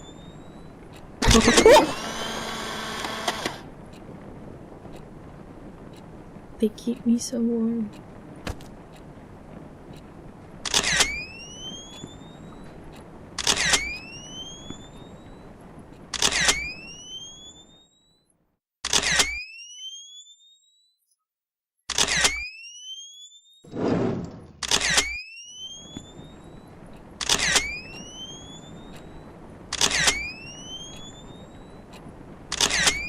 Oh. I cherish your smile.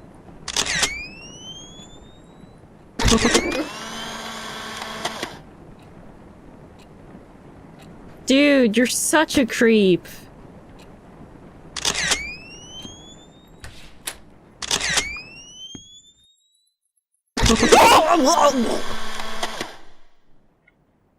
I indulge your gaze.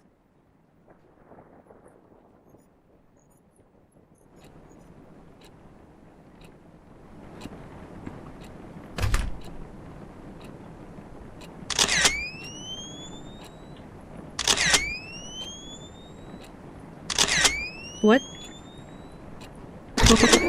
What? Like endless sun rays. Dude, where am I? Oh, okay. Well, I guess I got all of them. It's not time, so that's good.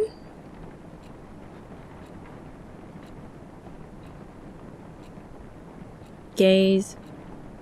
Rays. ABCB, right?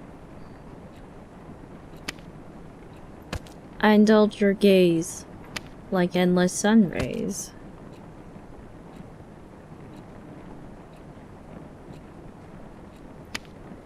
I cherish your smile. I indulge your gaze. They keep me so warm like endless sun rays.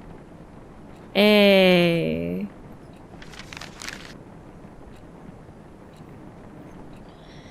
With Brian preparing for a rematch with the Hammerheads, I once again gladly gave him a hand with the non-important homework stuff. I must say, the teachers here don't give their poor students a break just because the test is over. It's not like I'm burdened with helping out, but Brian is really trying hard to get good grades. From what I heard, he doesn't have much to worry about going to college since he's practically a local football star. Maybe his pushy police chief dad raised him to be an overachiever.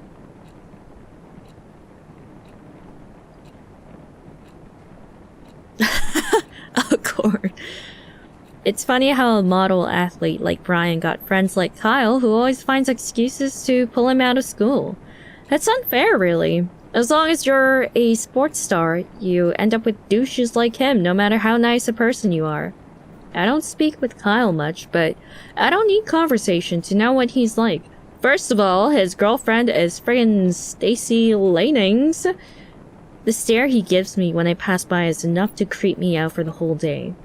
It would be lucky if Stacy didn't come along and start yapping about how Brian is out of my league. She has Kyle to play with, so why would she even care? Like, ask your boyfriend out for a drive, jeez. Have a nice life with him so Brian can stay out of the poison he doesn't deserve. Stacy didn't come along and start yapping.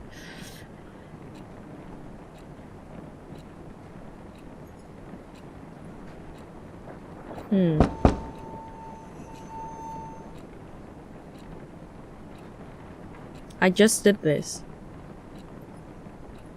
You want me to do it again?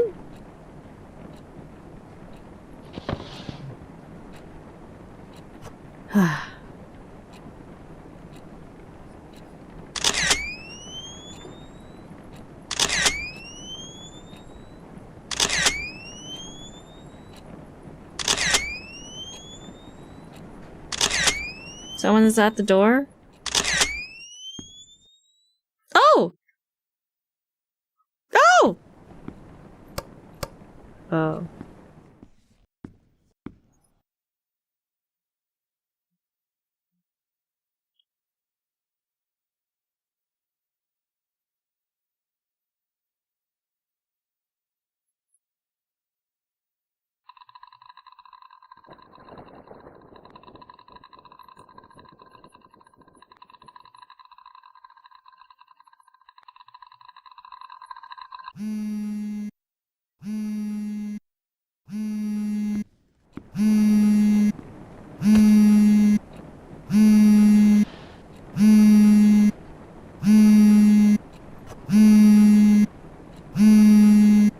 Mosmoshi.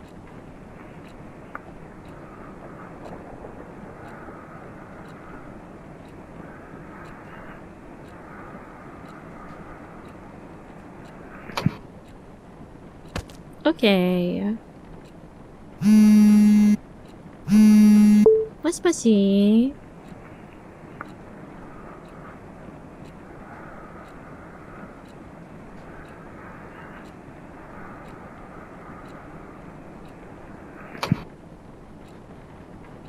Okay.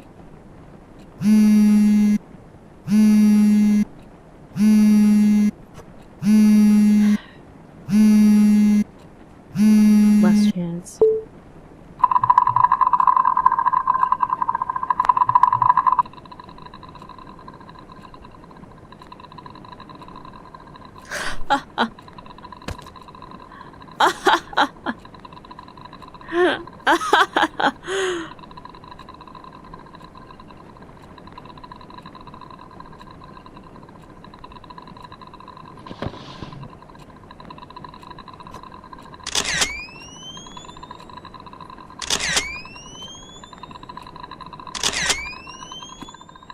Of course it's in the washroom.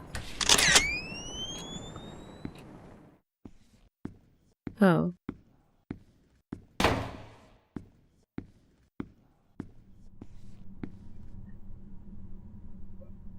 It's a guy's washroom. Green Heart College. Discover your potential with our early admission program. We're waiting for anyone who is ready to take the next step. Apply now. Oh, this is the same girl. It's on the survey. The frick are you smiling at? Say cheese! Oh, I hate these cliches. You want me to open the door, don't you? I hate it.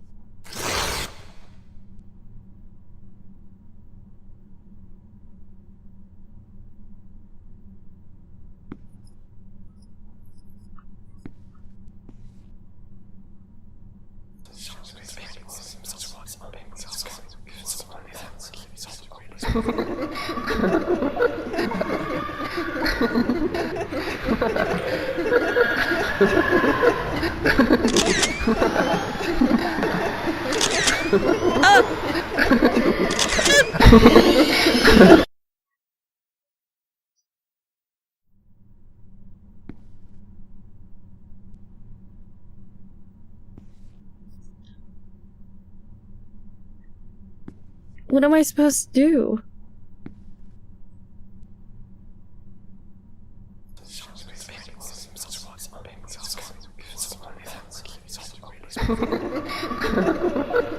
Like, there's nowhere to go.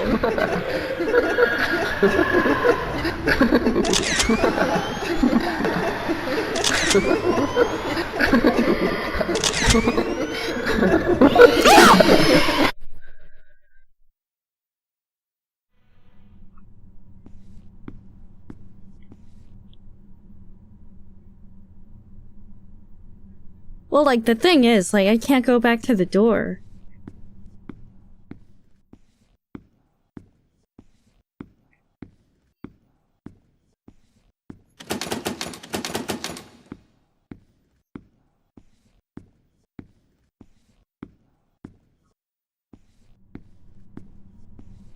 Yeah, I can't... Maybe I can try going to the vent? Well, that's not really a vent, that's a window, but, I can't open the stalls.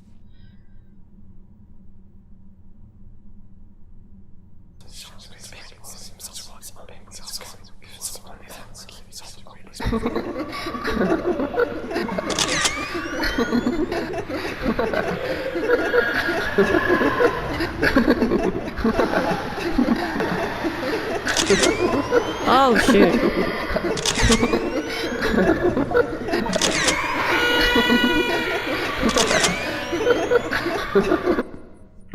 What? This for be careful, press it. Do it.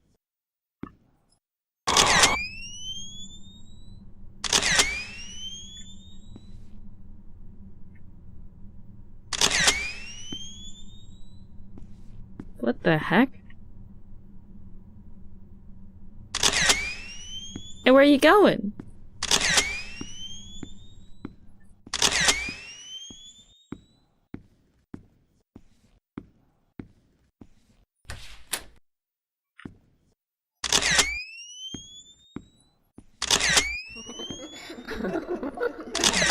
Oh, really?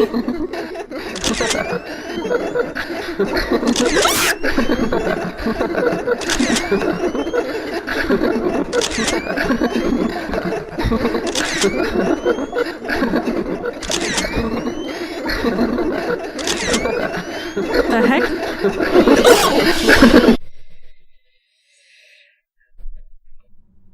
Oh, I hate this.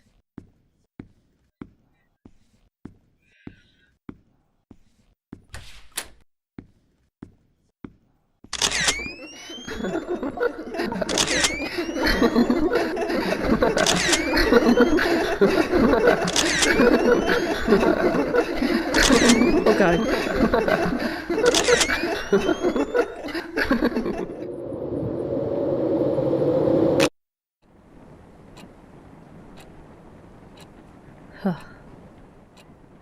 Oh.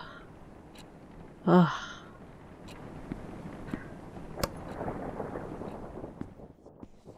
Damn, is there a fire or something? Or are there so many trash bags?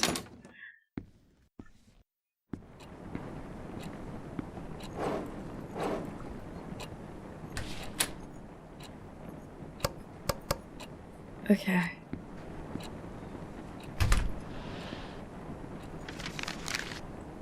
Oh, pizzas! There was a consulting session for Greenheart College student programs at the gym today. I've seen its posters all over the school since the day I arrived. I had nothing better to do, so I decided to give a visit and spend my precious after-school time reading brochures. And once again, just like at the library, I was surprised to see Brian there. He was at the early decision program booth. I wanted to talk to him, but instead I ran for my room, jumped to my bed, and out of nowhere, tears started to drop. I bet it was because of those stupid hearts. Yep, I saw those hearts again. Now they were on the gym walls, too. At first, I thought, whoever drew them must be very insecure about the relationship. But the truth is that I wish I had a relationship to be insecure about, too. Deep down, I know I want my own hearts on the walls, too. But seeing Brian at the college booth felt like finally getting punched by reality. I have no idea what I'll be doing in a couple of years. I thought of staying here at Rosen Peak, but with Brian preparing to leave, there's just no point to it. No Brian, no hearts on the wall. God, it feels like... It's like my brain's creating a storm. I'm just gonna lie down for a bit. Hopefully I'll wake up next week. That's not how it's gonna work.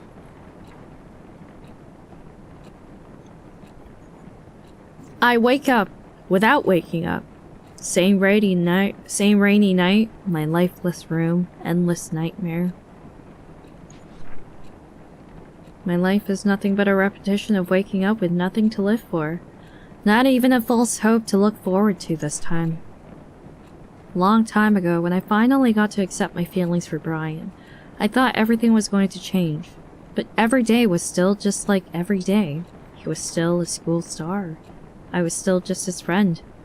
When you live in Rosen Peak, people expect things to stay the same.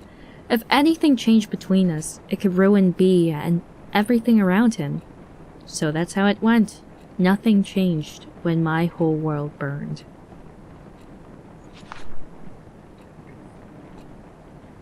Yeah, there's more to life than Brian. Like, come on.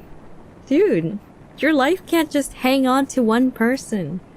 Like, I don't know. It's kind of a shame for yourself, too.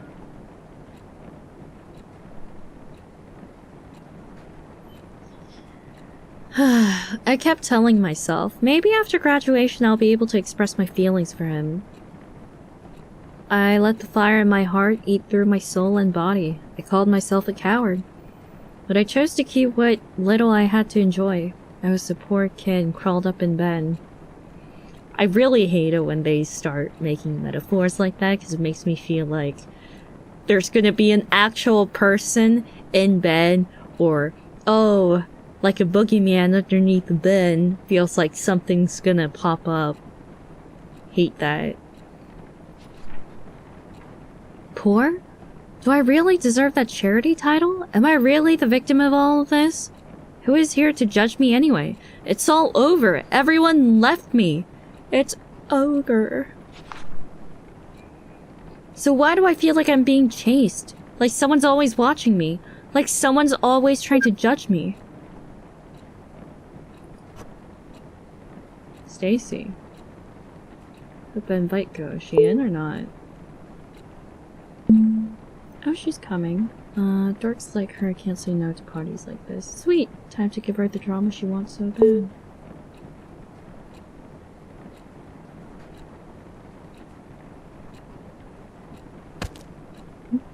Okay. It's because of her. The moment she came into our lives, what little I had to enjoy started to crumble.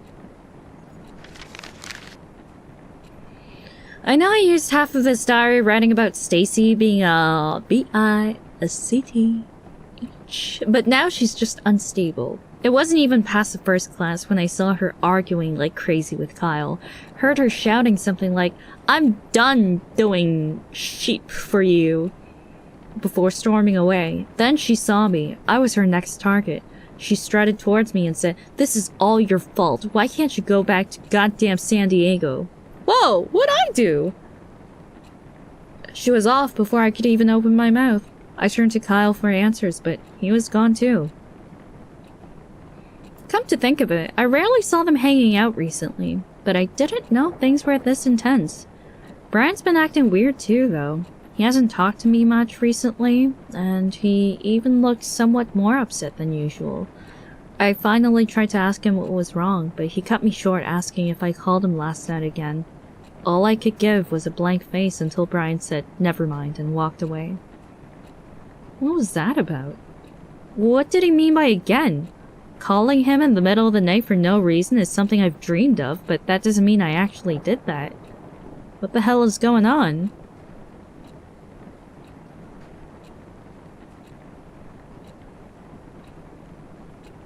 Huh.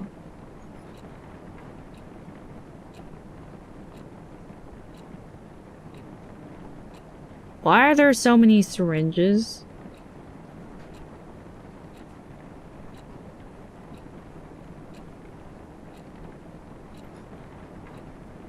It's because of her. The moment she came into our lives, what little I had to enjoy started to crumble. Only bad changes happened in my life, no matter how hard I try to protect it. A city girl just asking to become an outsider. That was all she was to me. Hell, that was all she was to everyone else. But then I saw them talking at the library. Huh? So this... wait. I couldn't see clearly, but I could tell what was going on. He was making her smile. It was another smile taunting my feelings for B. No one would ever know what kind of emotions I was hit with at that moment. So this isn't Sam's diary. The pages that we've been getting so far. This is Sam's diary.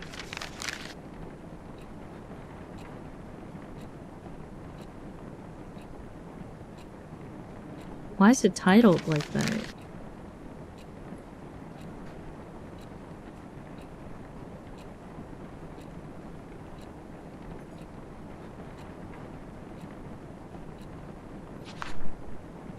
A change was happening, and I didn't like it at all. Stacy didn't like it either, and she could never stand letting an easy social prey slip away from her. Naturally, Stacy took a peek into her diary one day. She took pictures of some of the entries and sent them to me and her gang. She wanted everyone to join her twisted and childish game. That's kind of rude. The diary had no special meaning to me. Not until I read about how Brian took that... okay.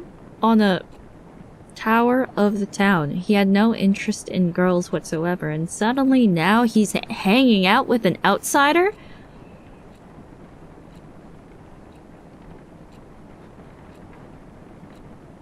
Is that like... is this Kyle? At that moment, I got tired of doing nothing.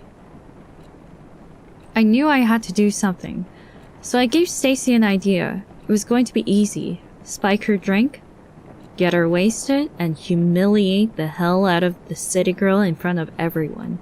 Only then she would know her place. It could have been so simple. Only if B didn't get in the way. Bummer, was hoping to do nasty stuff to her. Oh wow, dude, this ain't childish at all. This is messed up. Still can't believe Brian had to take her away like that. Well, bitches like Sam does tend to make some people feel sorry. She did mention something about her dad in her diary, but she has some nasty daddy issues too. I know, how about we show everyone how needy this girl can be? Sounds fun, but how? Leave it to me, just keep reading her diary once in a while. Dude.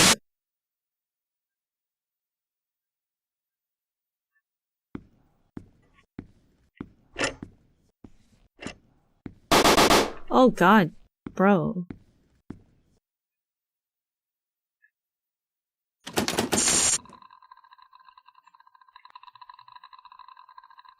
This can't be happening. No, no, no, no.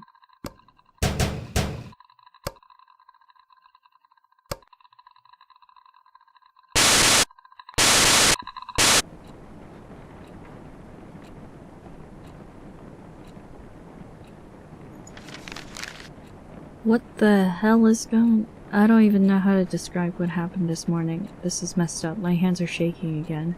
It started when I opened my locker and something poured out. For a few seconds my brain was cut off from whatever was happening. When I finally looked down, there were dozens of pictures scattered on the hallway floor. All of them were pictures of Brian with gibberish written on them. The whole school was at the hall. They looked at the pictures, then at me, and then at the pictures. Brian was there too, the face he gave me. The face of disgust. He turned away and left. He didn't even say anything. I tried to chase him, say something, anything to him. But the floor started spinning and people started whispering, like they knew what was going on. The air soon began to choke my throat. I swept what was on the floor and ran off to class. Of course, Stacy must have something to do with this. I looked for her, but she was nowhere to be found. The rest of the day was about nothing but avoiding eye contact with anyone. I can't sleep. Brian's not answering any of my texts. There's no one to talk to.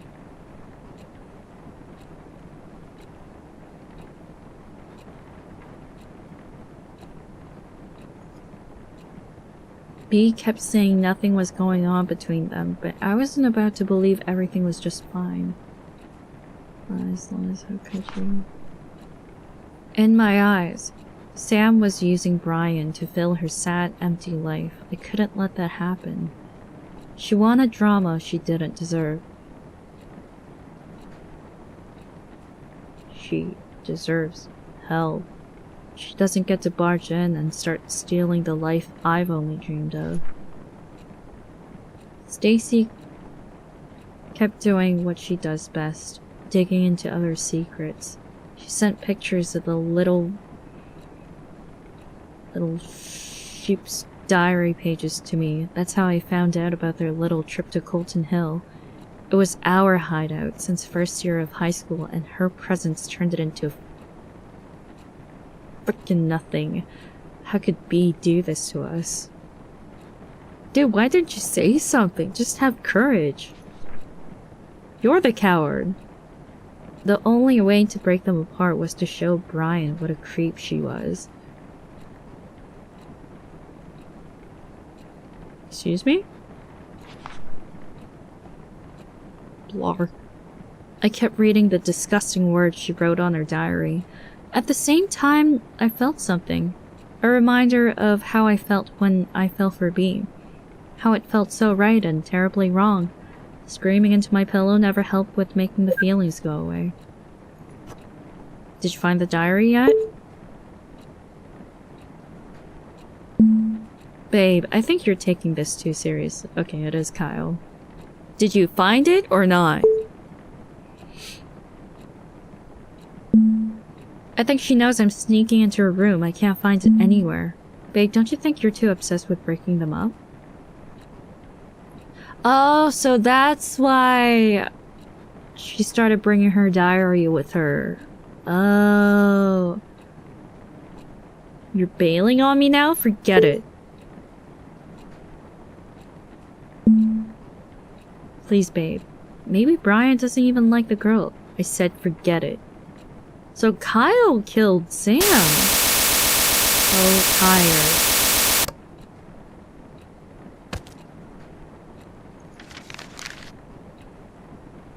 The school counselor called me today. Mr. Ferns asked me if the rumors were true. Rumors that I've been leaving heart drawings all over school. Rumors that I've been stalking Brian. At this point, the whole school must be out of its mind. I didn't even know the letters in the frickin' hearts spelled S and B. And what? Just because the initials are S and B, suddenly every name that starts with them are either Sam or Brian? And guess what? Even crazier words are on the streets. Sam Holt, the daughter of a sex offender, craves forbidden love. How on earth did Stacy find out about Dad? Why would she do so much to mess up my life? And where the hell is she? Is she... You know what? I'm tired. I'm tired of waiting for Brian to listen to me. I'm tired of looking for words that describe this messed up situation. I can't believe I have to go through this again so far from home and so soon. Brian, please. Please say something.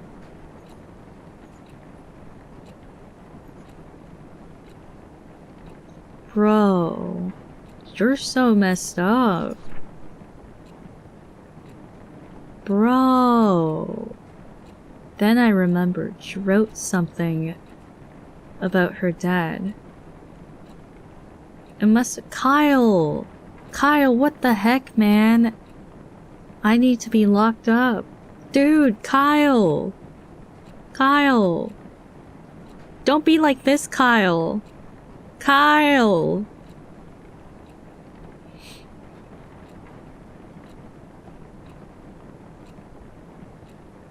Then I remembered she wrote something about her dad. It must have had something to do with her existence in my life.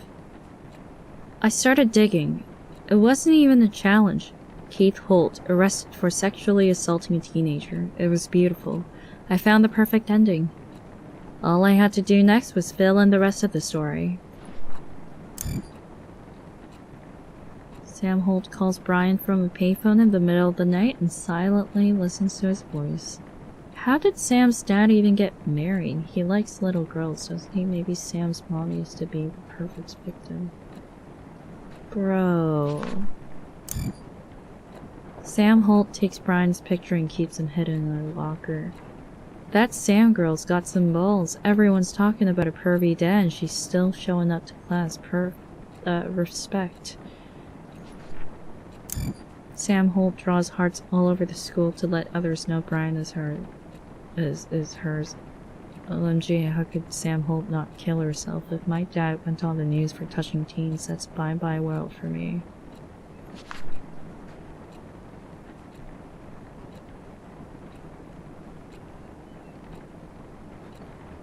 A needy city girl with a huge hole to fill. A hole left by her sweet old daddy. She was just a disaster waiting to happen. No one, even Brian, would think otherwise. I made all the preparations while Stacy spread the rumors I created. It wasn't easy. I almost got caught taking a picture of Brian using the restroom, but I kept going. Every picture I took was a love confession I could never make. Every heart I drew was my sacrifice for him. Dude. When enough suspicion piled up on Sam, I stuffed all the pictures I took into her locker. It was a happy coincidence that B was there to see this spectacular unfold when it happened. It was over. Things were about to turn back to normal, and then Stacy's drama-filled head exploded. Oh my god, he killed Stacy and Sam? Oh no. Hide, coward. I am a coward. I'm a good coward.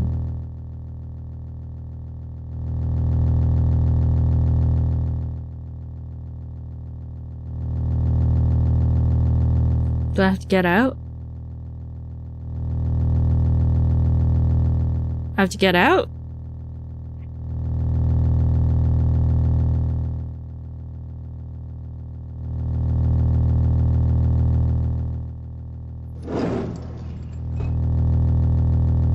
Maybe I'll be able to live again.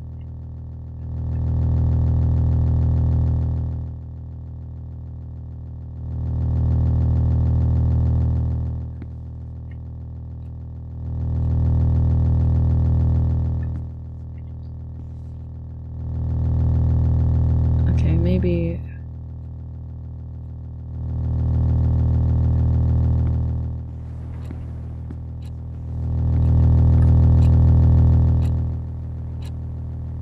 Maybe you can run forever.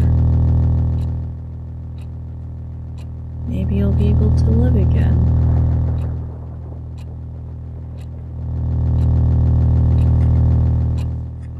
Okay.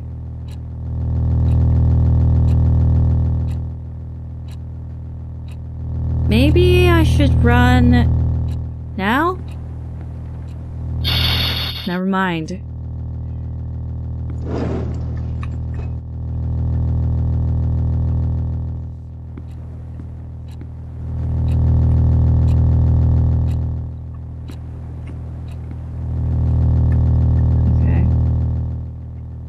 Open.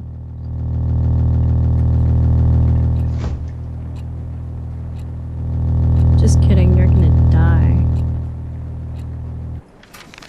I'm done watching you get away with the stuff you've done to me. Did you really think I wouldn't find out what's going on?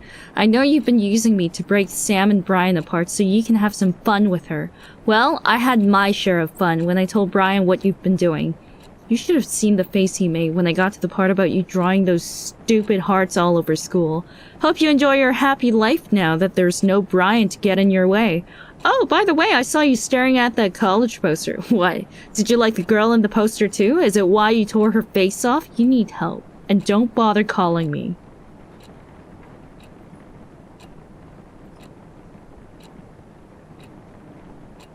Let's go, Stacy, but also rip Stacy.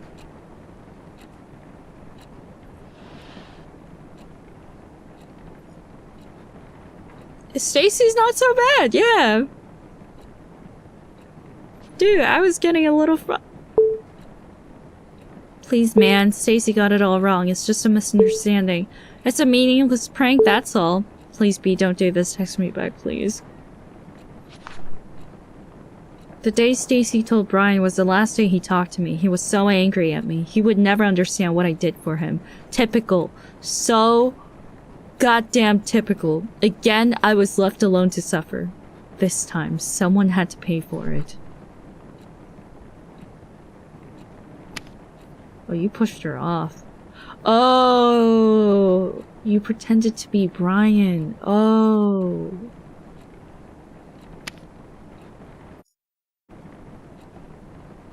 Oh.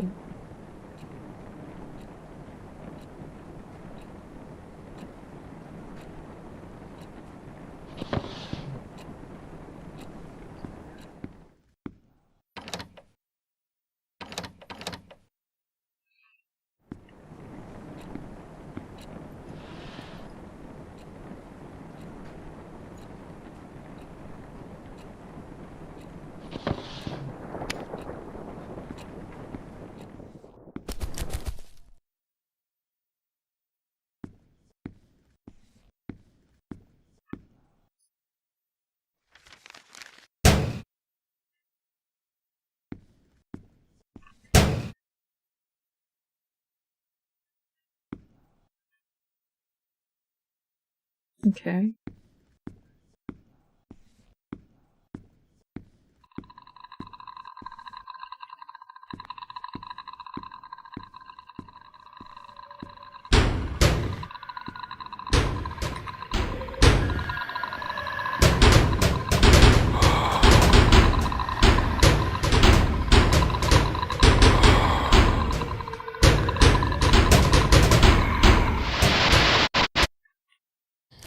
Oh, Sam was kind of cute too.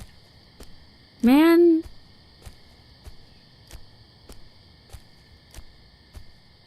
I don't think he's having remorse. No, I don't think so.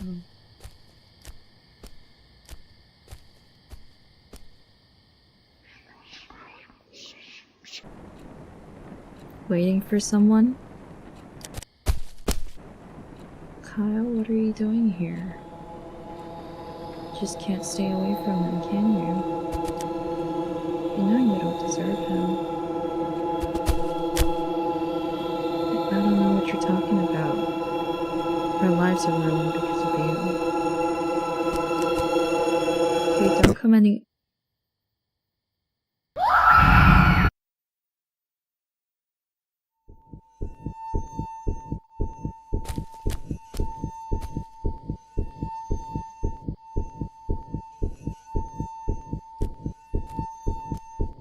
Oh.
That's so messed up.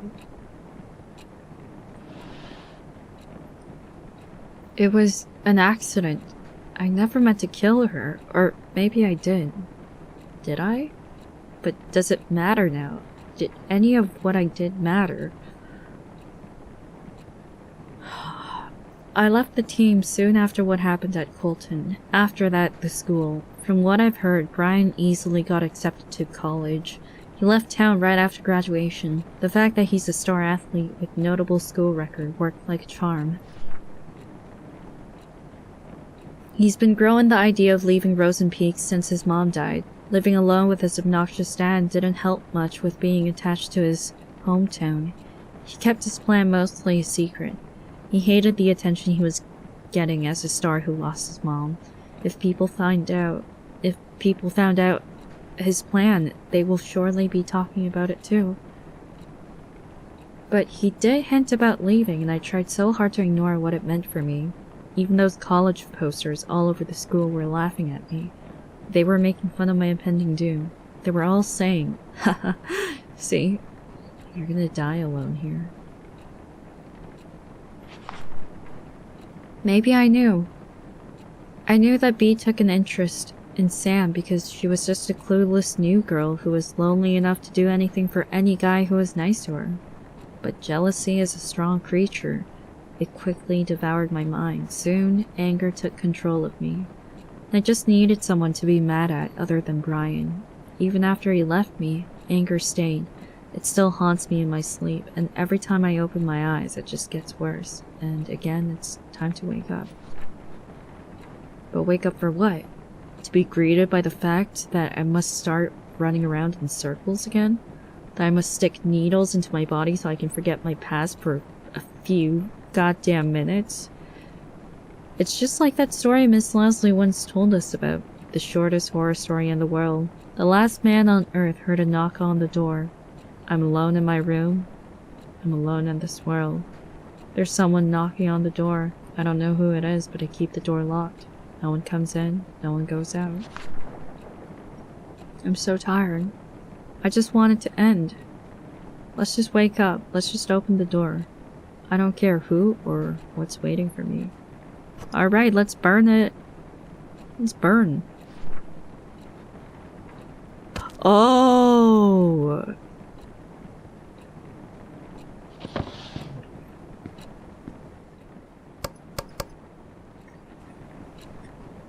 Oh, that's why the room looked burnt. Oh! But what about my diary, the one I've been keeping to remind myself how I'm the victim of everything that's happened? I don't know what I'd do without it. What will keep me from going insane? So here comes the big question. Should I keep it?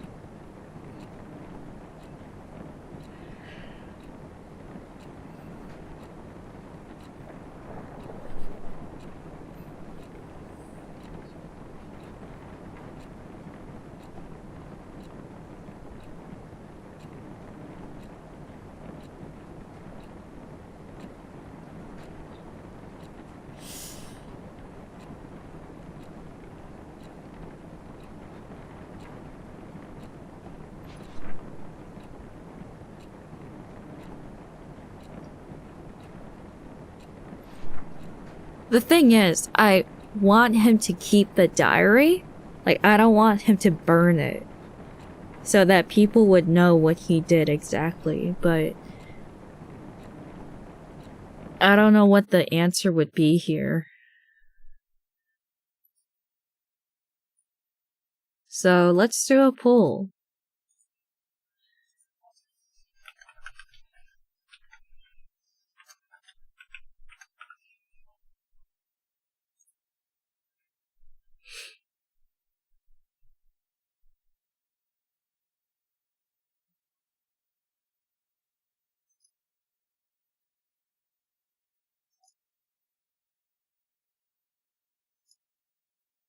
Yeah, it's just, I don't know what he means. Like,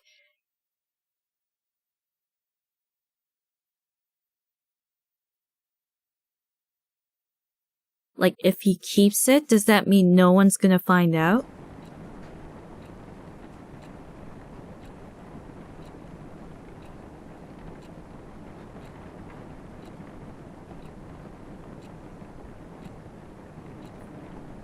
Because if he's burning the house down with him in it, if he keeps it to... Well, either way, it's gonna burn.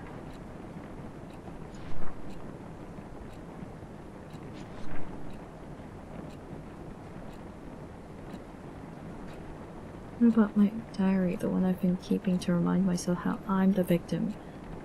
I don't know what I would do without it.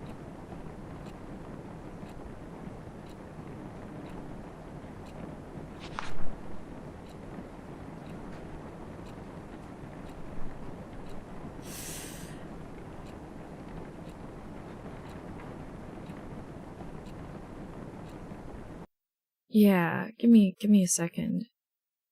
I don't think we understand the prompt is the thing. Maybe...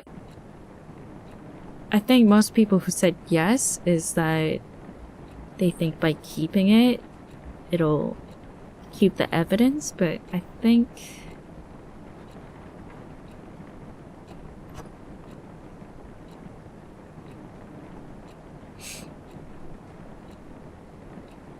I guess it's no.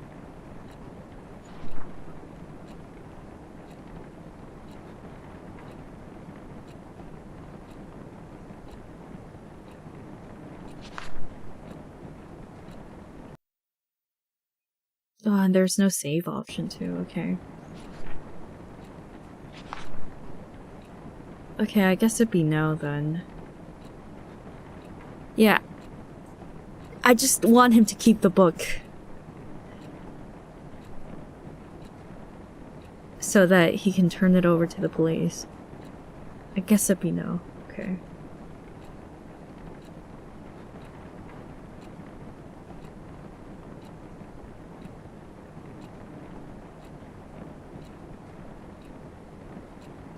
So no means burn?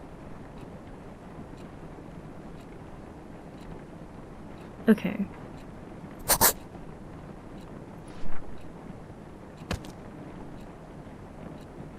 Oh! Okay. Oh, it is right. Okay, no, it's time... Wait, what? No, it's time to admit I've been keeping a memory of lies. I'm the only one to blame for this stuff I had to deal with. It's about time I burned it. Why would you burn it? Don't burn it!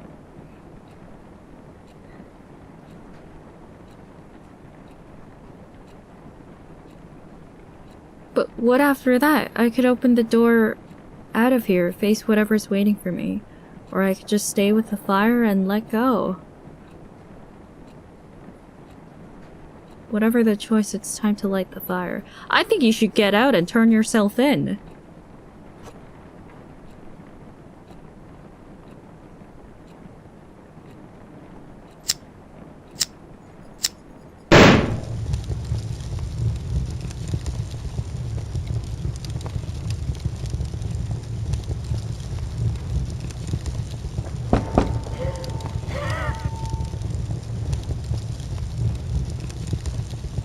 Yeah.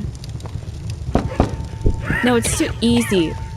It's too easy for you if you die right now. You gotta turn yourself in.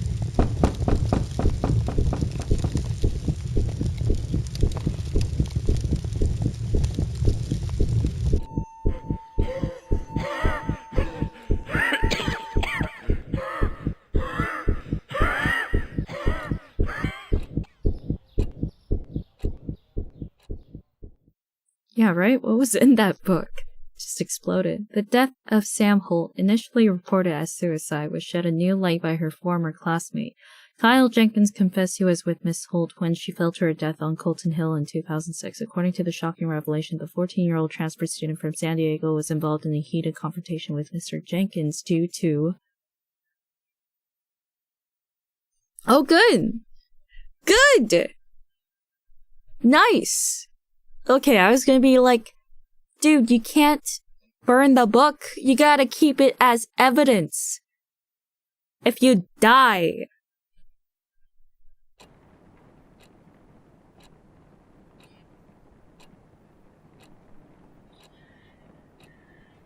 They were 14.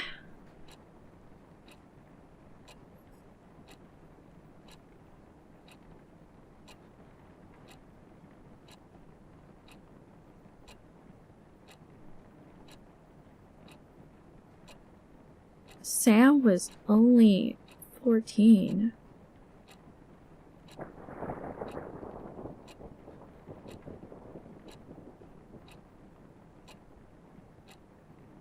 Didn't they say there were like 11th graders?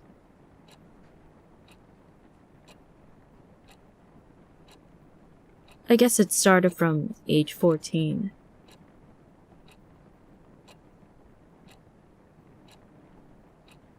And then within the span of 3 years, decided to kill her.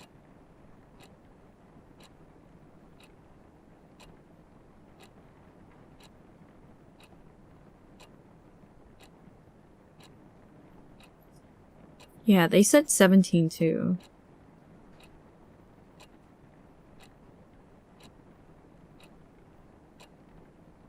So she died at 17. I think, yeah, she died at 17. That Sam I am. I do not like that Sam I am. Indeed. That Sam.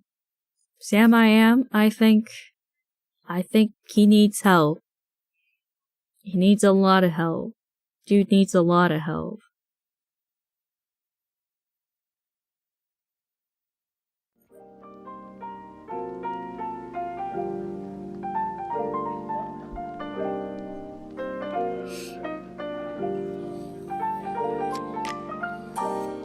I can fix her? You mean I can fix him?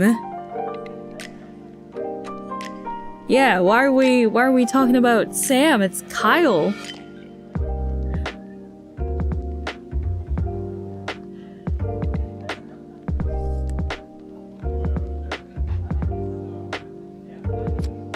Man. Oh, I said Sam? Whoops. Sam did nothing wrong.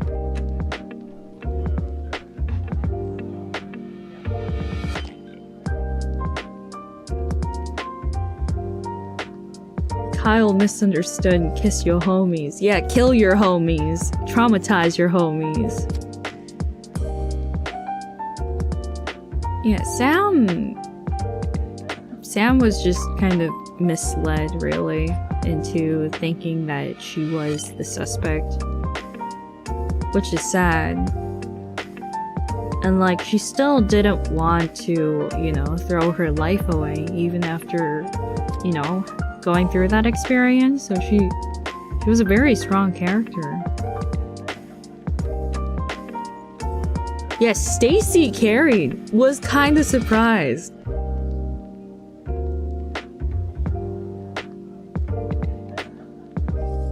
Yeah, initially, Stacy's so bad because the whole reason why that happened was,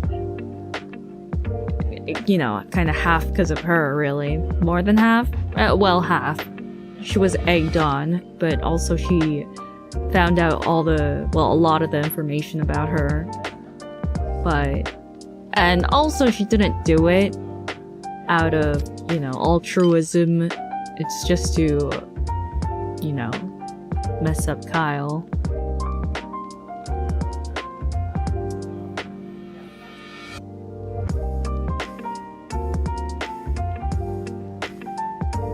Yeah.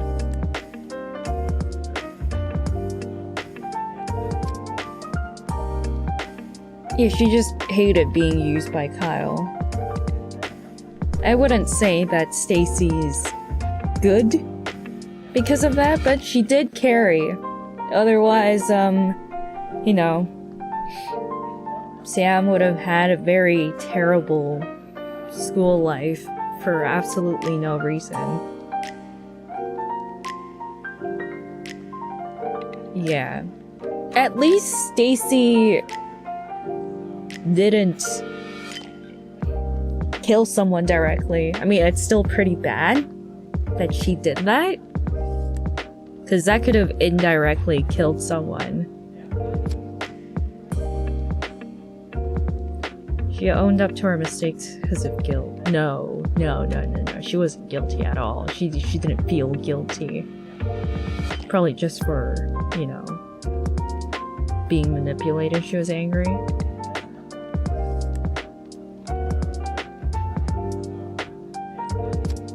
Yeah, I think the real victims are Brian and Sam.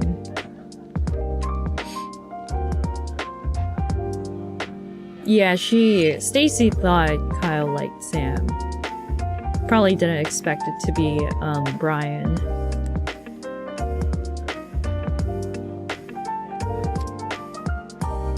Brian's just, oh hey, you know, maybe a new friend. And then Sam's just having, you know, thoughts, fantasies. I don't think I, daydreamed like that. Like at the age of 17. I'm pretty sure you would have grown out of that, you know, falling in love phase, but yeah. Never really been crazy over someone. So it's kind of interesting to see characters like these fantasizing about these things, really. Sam was a friendly, air quote, stalker. Yeah. Kyle was the opposite. Kyle was actually, like, bad. Bad. Sam was just, you know, thinking about it, daydreaming about it, didn't actually do anything. Because, you know, she likes the guy, and without all the weird narratives in Kyle's diary, she actually comes across as a normal person. It's just that it came across as creepy because of Kyle's diary. Sam wasn't a stalker, no.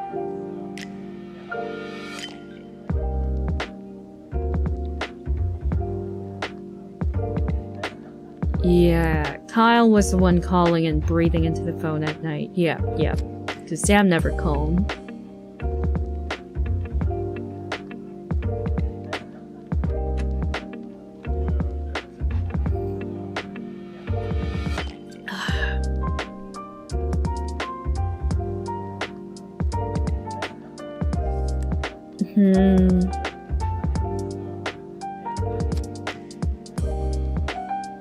Yeah, Stacy was being a Stacy, but she kind of fixed things. Come to think of it, yeah, her name kind of suits her. Stacy.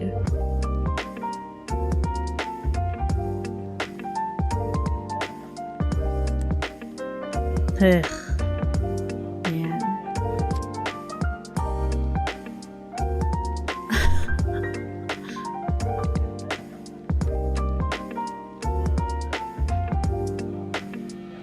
Man, that was darker than I thought. I thought it was just gonna be like, haha, funny jump scares and all that, but did pretty good in building up the atmosphere.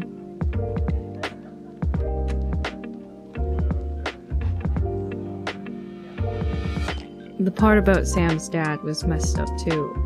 Yeah, especially that, like, ugh. I really hate those things where, you know, it's kind of a cliche in, media too, where if you have, someone in your family who's committed an offense, they just kind of associate you with that, might think that you're related, but at the end of the day, a family is still very different people. They have different experiences. So, yeah, the guilt by association. I don't think that's right.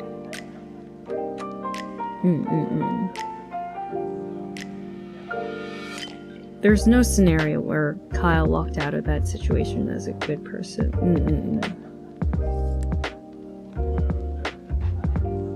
Yeah, but they'll say it's genetics. Yeah, which is why it's really toxic. Like, yeah.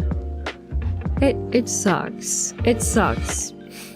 It's not just in media too, I suppose. It's applicable to real life, and I hope people realize how,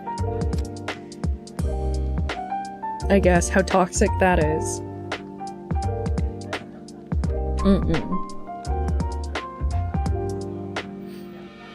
It is depressing to think about.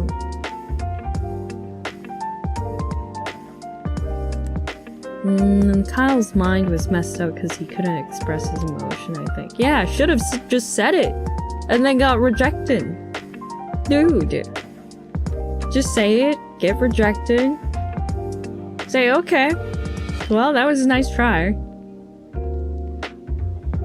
Like, oh, you know, instead of just ranting in your diary only, like to the point where it would fester to the point of killing someone. Like, saying things like, oh, I didn't think Brian was interested in girls at all. Why don't you try then? Try!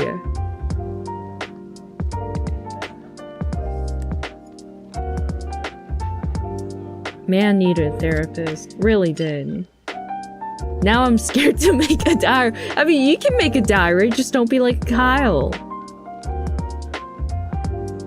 Did Kyle intend to kill Sam though? Oh, about that. I was gonna say something about it, but I didn't want to disrupt the story too much. Especially towards the end, but I'm pretty sure he just wanted to intimidate her at first, but when she fell over, he then had the obligation to call 911 and ask for help.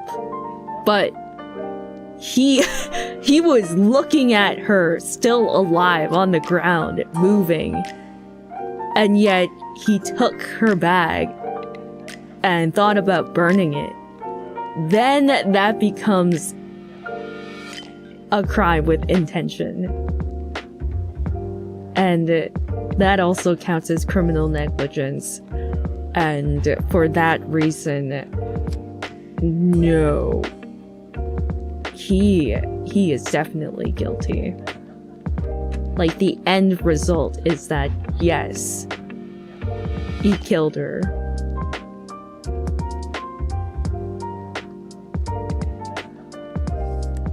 Like, dude, who even thinks of that? Like, when you push someone over on a cliff, you would think, oh my god, that person is hurt. I gotta call 911. Not, oh yeah, she still has my letter. I gotta burn that and delete all evidence. Otherwise, I'm gonna be jailed. That's not a normal thought process.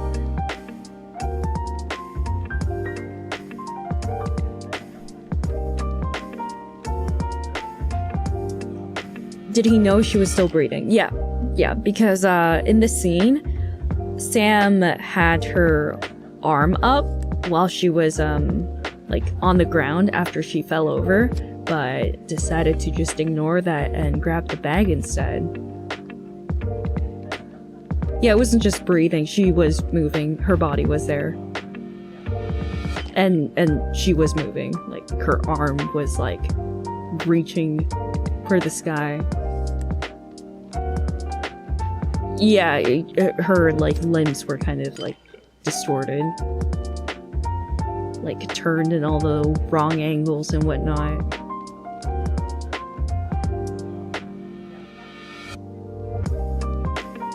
So what was the whole game? Was he going crazy over what he did? He was just pretty much trying to pull a victim card, and with our choice, he came to terms that he was not innocent, and he was either going to kill himself or get out of the house and turn himself in.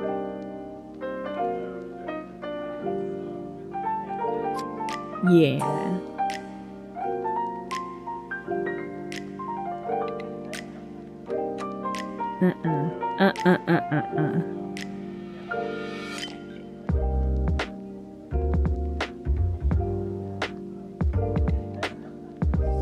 Yeah, also under the influence of drugs. Yep.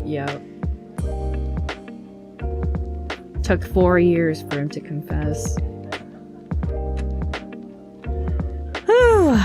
Well, at least he's gonna be in prison. Yay! Hopefully for first-degree murder and not manslaughter, because that definitely isn't manslaughter. Yay!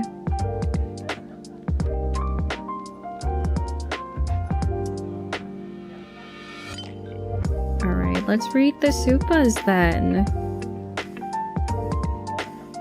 If he's a minor, can he even get charged with that? Oh yes! When it comes to murder! Yes, definitely, you can be tried as an adult. Yeah.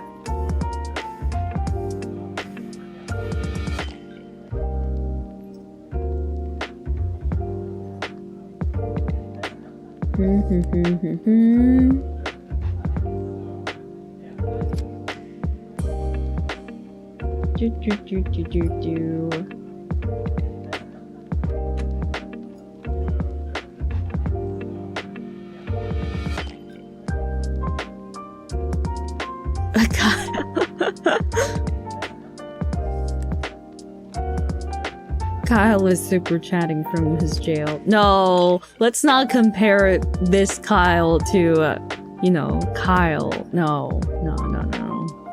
That's doing him dirty. This is a little too messed up. Like, dude! The reason why Stacy is also inexcusable is because they were planning on drugging Sam and do all sorts of shady stuff. Dude, that's criminal. That is not a childish prank, tee-hee.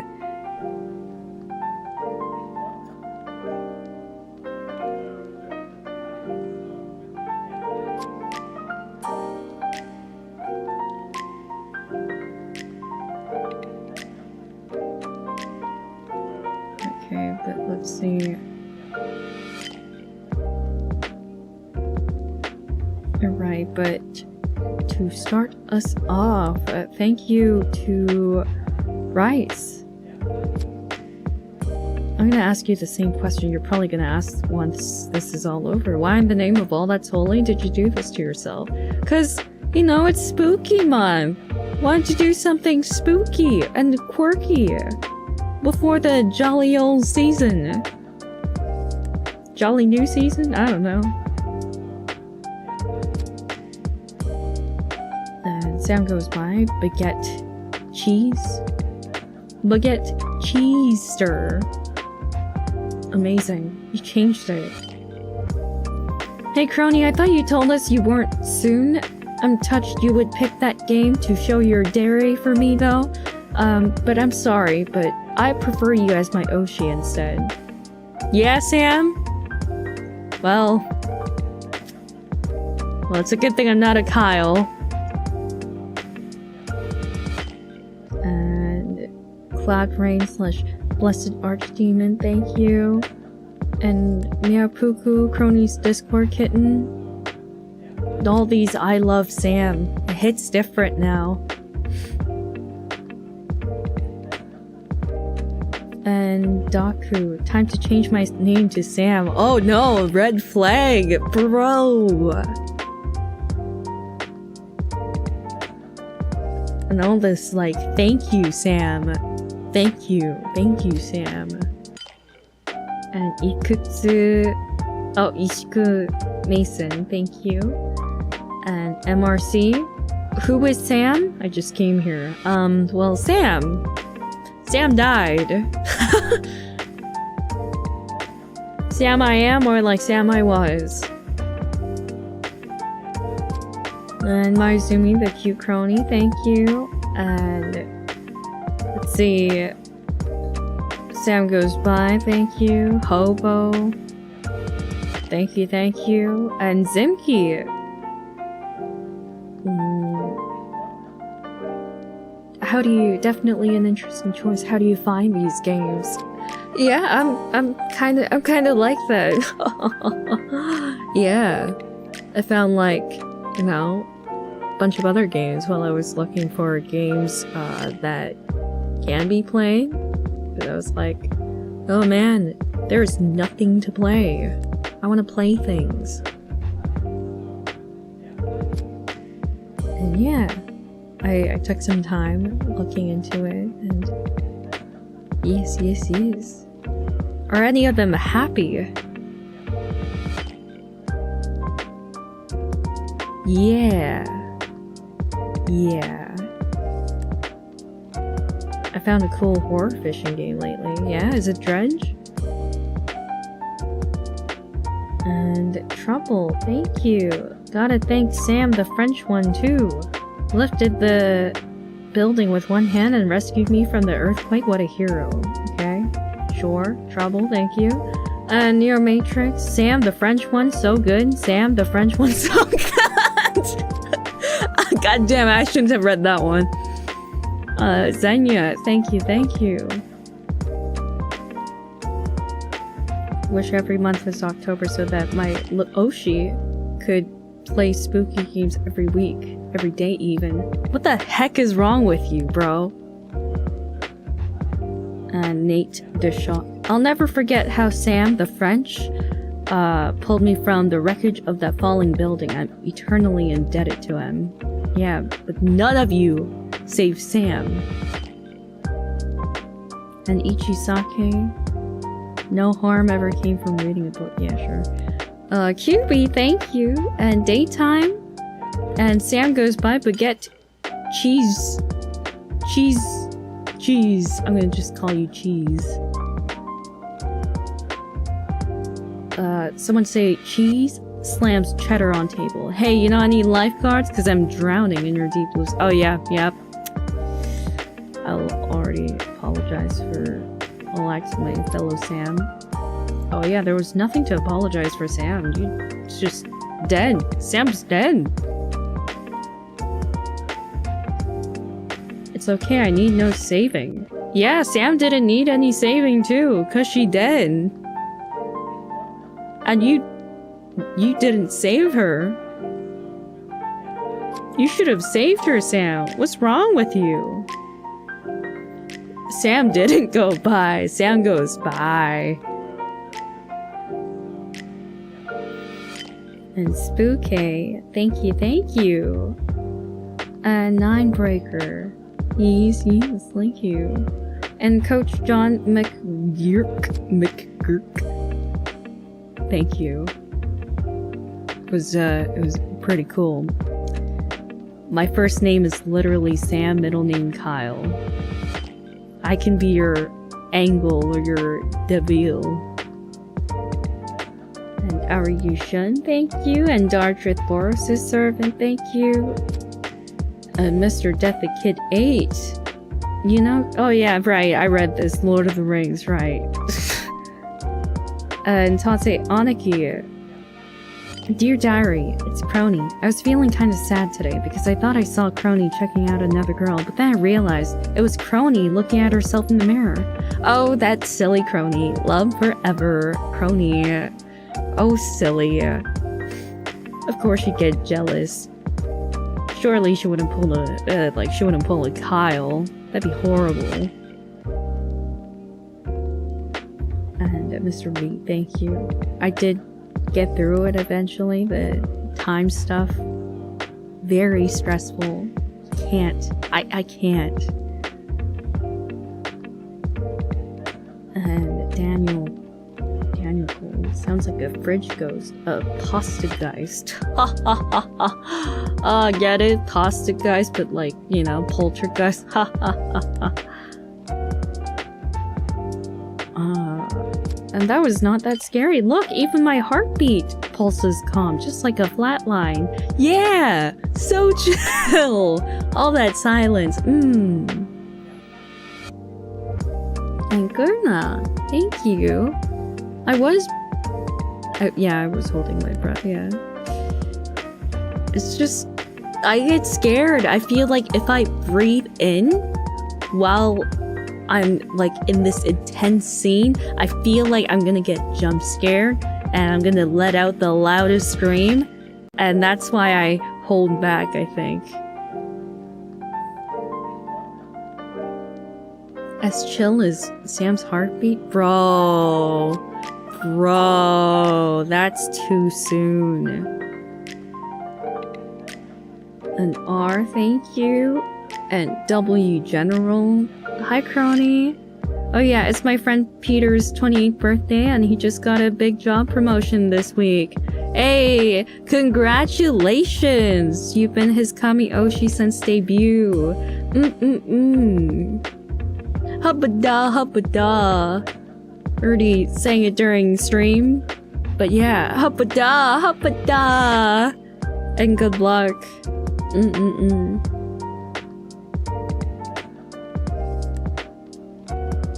And Top Nip Gear. Dear Diary, today Kronii was really cute. She played a scary game on stream and was doing her best to be brave. That's about it. See ya. Love, Mia. Love. Today Kronii almost fainted. Not really. She was being professional about it. It was not that bad. And let's see, corn and butter, Kronii screaming with my dad snoring. Perfecto. Could have woken up your dad with my screaming. Would have been good. Just play that part over and over. And let's see. Got out of the early screening of this FNAF movie and it was so much fun. Oh. I've actually been meaning to go watch it sometime this week. Yeah. And you, professional Chromie kisser. Oh yeah, when the monster appeared. Yeah. Yeah, it's really cool. Like, were you like a supporter or something? It was really cool to see you there in the game. Kind of insane. Congratulations, man. That's your new profile picture, buddy. And Triet Lamb, thank you. And Kyle Yamaguchi. I need to be locked up. Aquatic Lettuce. Yeah, I knew this was gonna be a horror game, but I wasn't expecting to be actually horrified. This was just straight pain. Yeah. And my Izumi. Bro, I didn't expect this game to go this dark. This is absolutely awful. I heard the story was good, but not like this. Not like this. And V-Faction. First of all, what? Second of all, the beep! And Meowpuku, Kronii's Discord kitten. Went into this thinking it was another horror game and we'll have some fun scares. Now I'm just sad. Kinda horrifying how stuff like this isn't too far from reality. Yeah. And Judah Dude, thank you. More horror soon, right? Sure! Yeah! Ninebreaker. Thank you. Yeah, I told you, I'm not good with timed games. Hate it. And the Unknown Chair. Game was super impressive. Horror game that had my stomach in knots, and not just from jump scares. Yeah. Yay. Man. Yeah. And Park Oach. Jealousy grows in the living, but stops when one dies. Love that is fed by jealousy dies hard. Wow, this game tells me a lot of quotes. Thanks for playing this game. Yeah.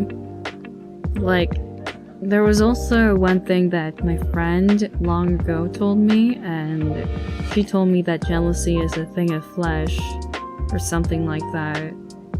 I was like, dude, that's so deep, because jealousy is something that only living beings get to experience. Yeah. It's so deep, and especially humans. Like, so prone to jealousy, really. So don't be a living being. Yes, don't be a living being. Exactly. I'm 14 and this is deep.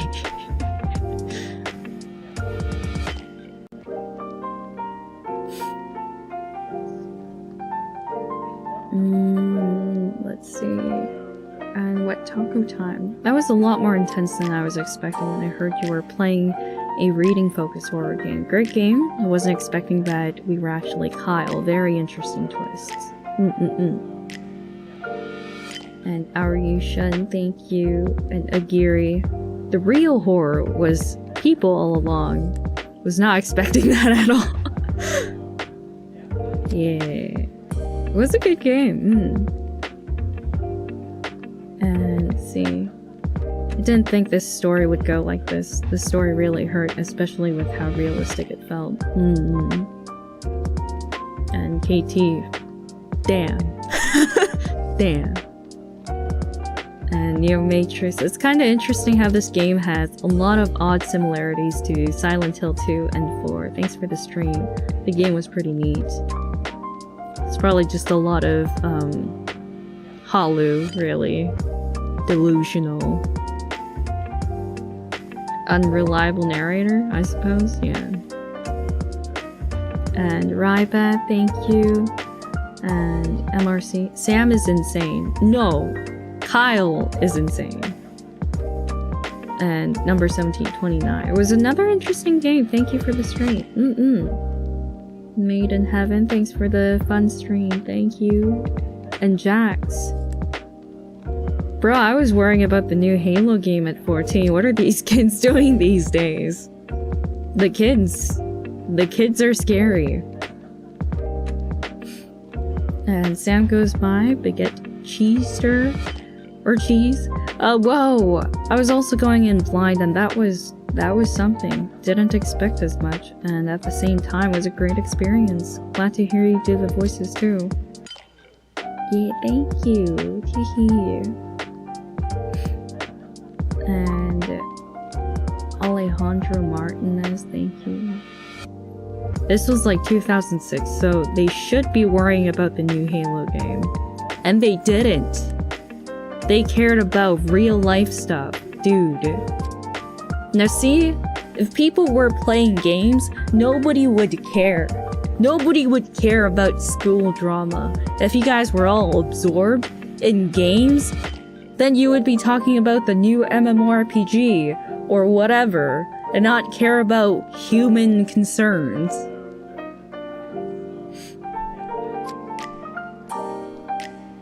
Gamers weren't cool back then. Yeah, they were looked down.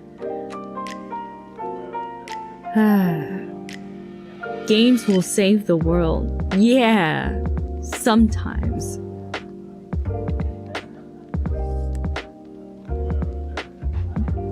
Don't talk to me. In real life, I may be like this. But in the game world... let's see. And Star Mech. Yo, at 14, I was playing video games, catching Pokemon. These teens are hardcore. Jesus can't fix him, bro. Shannon, thank you. Yeah, the twists, yeah, unexpected. Like, at first, it was, oh, Sam's okay. And then, oh, Sam's crazy. Nope. Kyle's crazy. Oh, damn. Bro. And then he turned himself in. Good on you.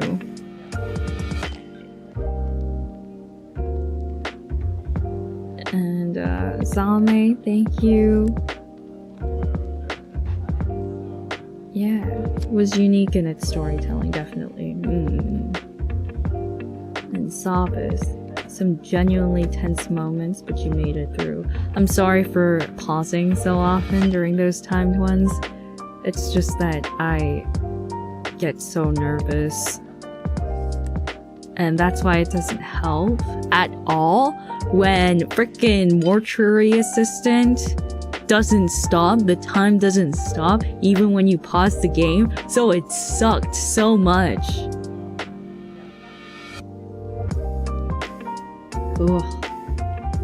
But oftentimes, most video games pause when you actually pause. How did you survive Sonic? There are time events too. Oh, I hate when I'm underwater. I hate that the music changes. But as for Sonic, when there's only a minute left or whatnot, music doesn't change. And besides, I can restart.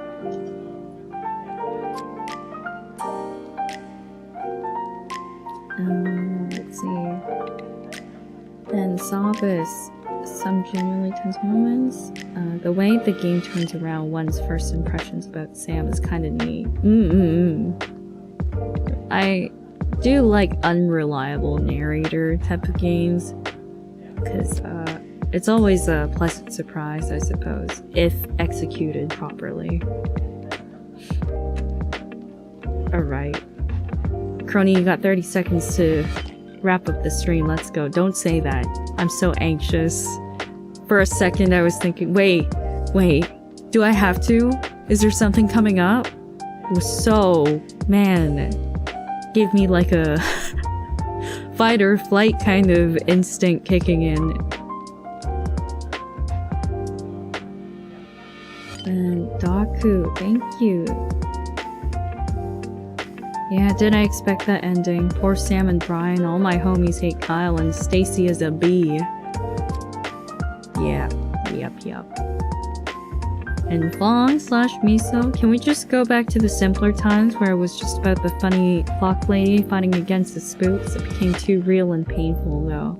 Most, if not all, ghost stories have tragic backgrounds. Thank you for the stream. Yeah. And D40. If only Kyle found his destined love punching drywall and Monster energy drinks. Yeah.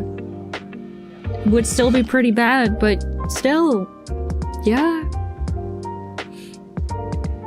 And Kusuma K.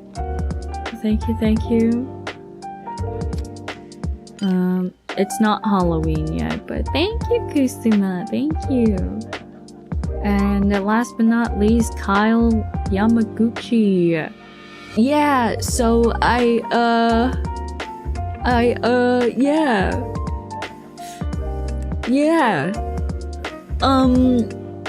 That just happened.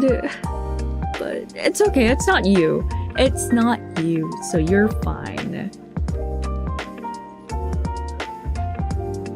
You're not him.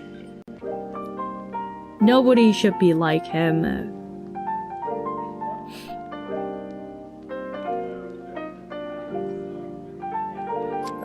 Let's see. Okay, as for the membership gifts, thank you to number 1729. Thank you, Mr. V. Thank you, Wakey. Thank you, Neo Matrix.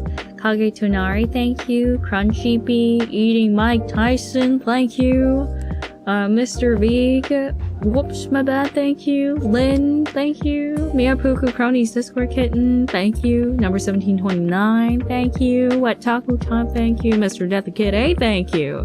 Gravity Penguin, thank you. And Sam Goes By But Get Cheester, thank you. And Scrapion, thank you. And Big the Cat in the Hat, thank you. And Mayuzumi the Cute Kronii, thank you.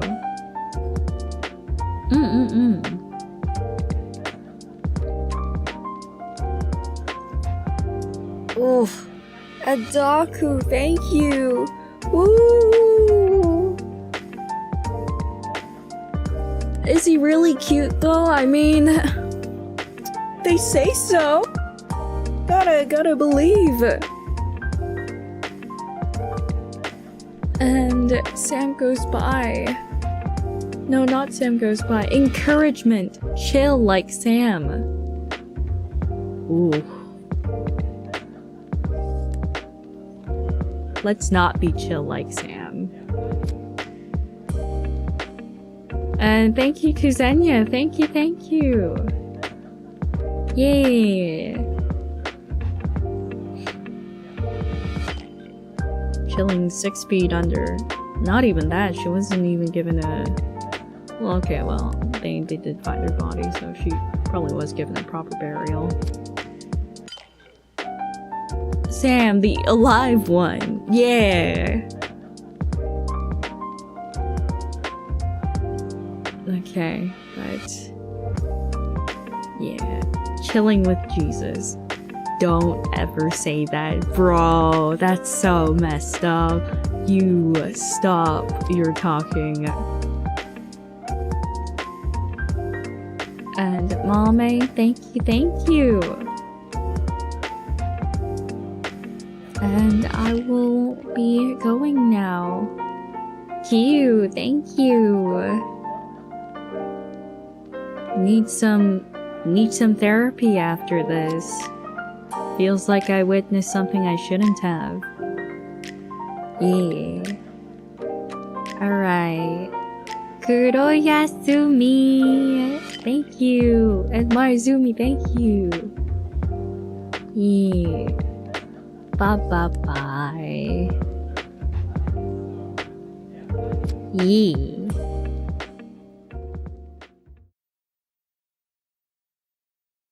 And thank you, Daku.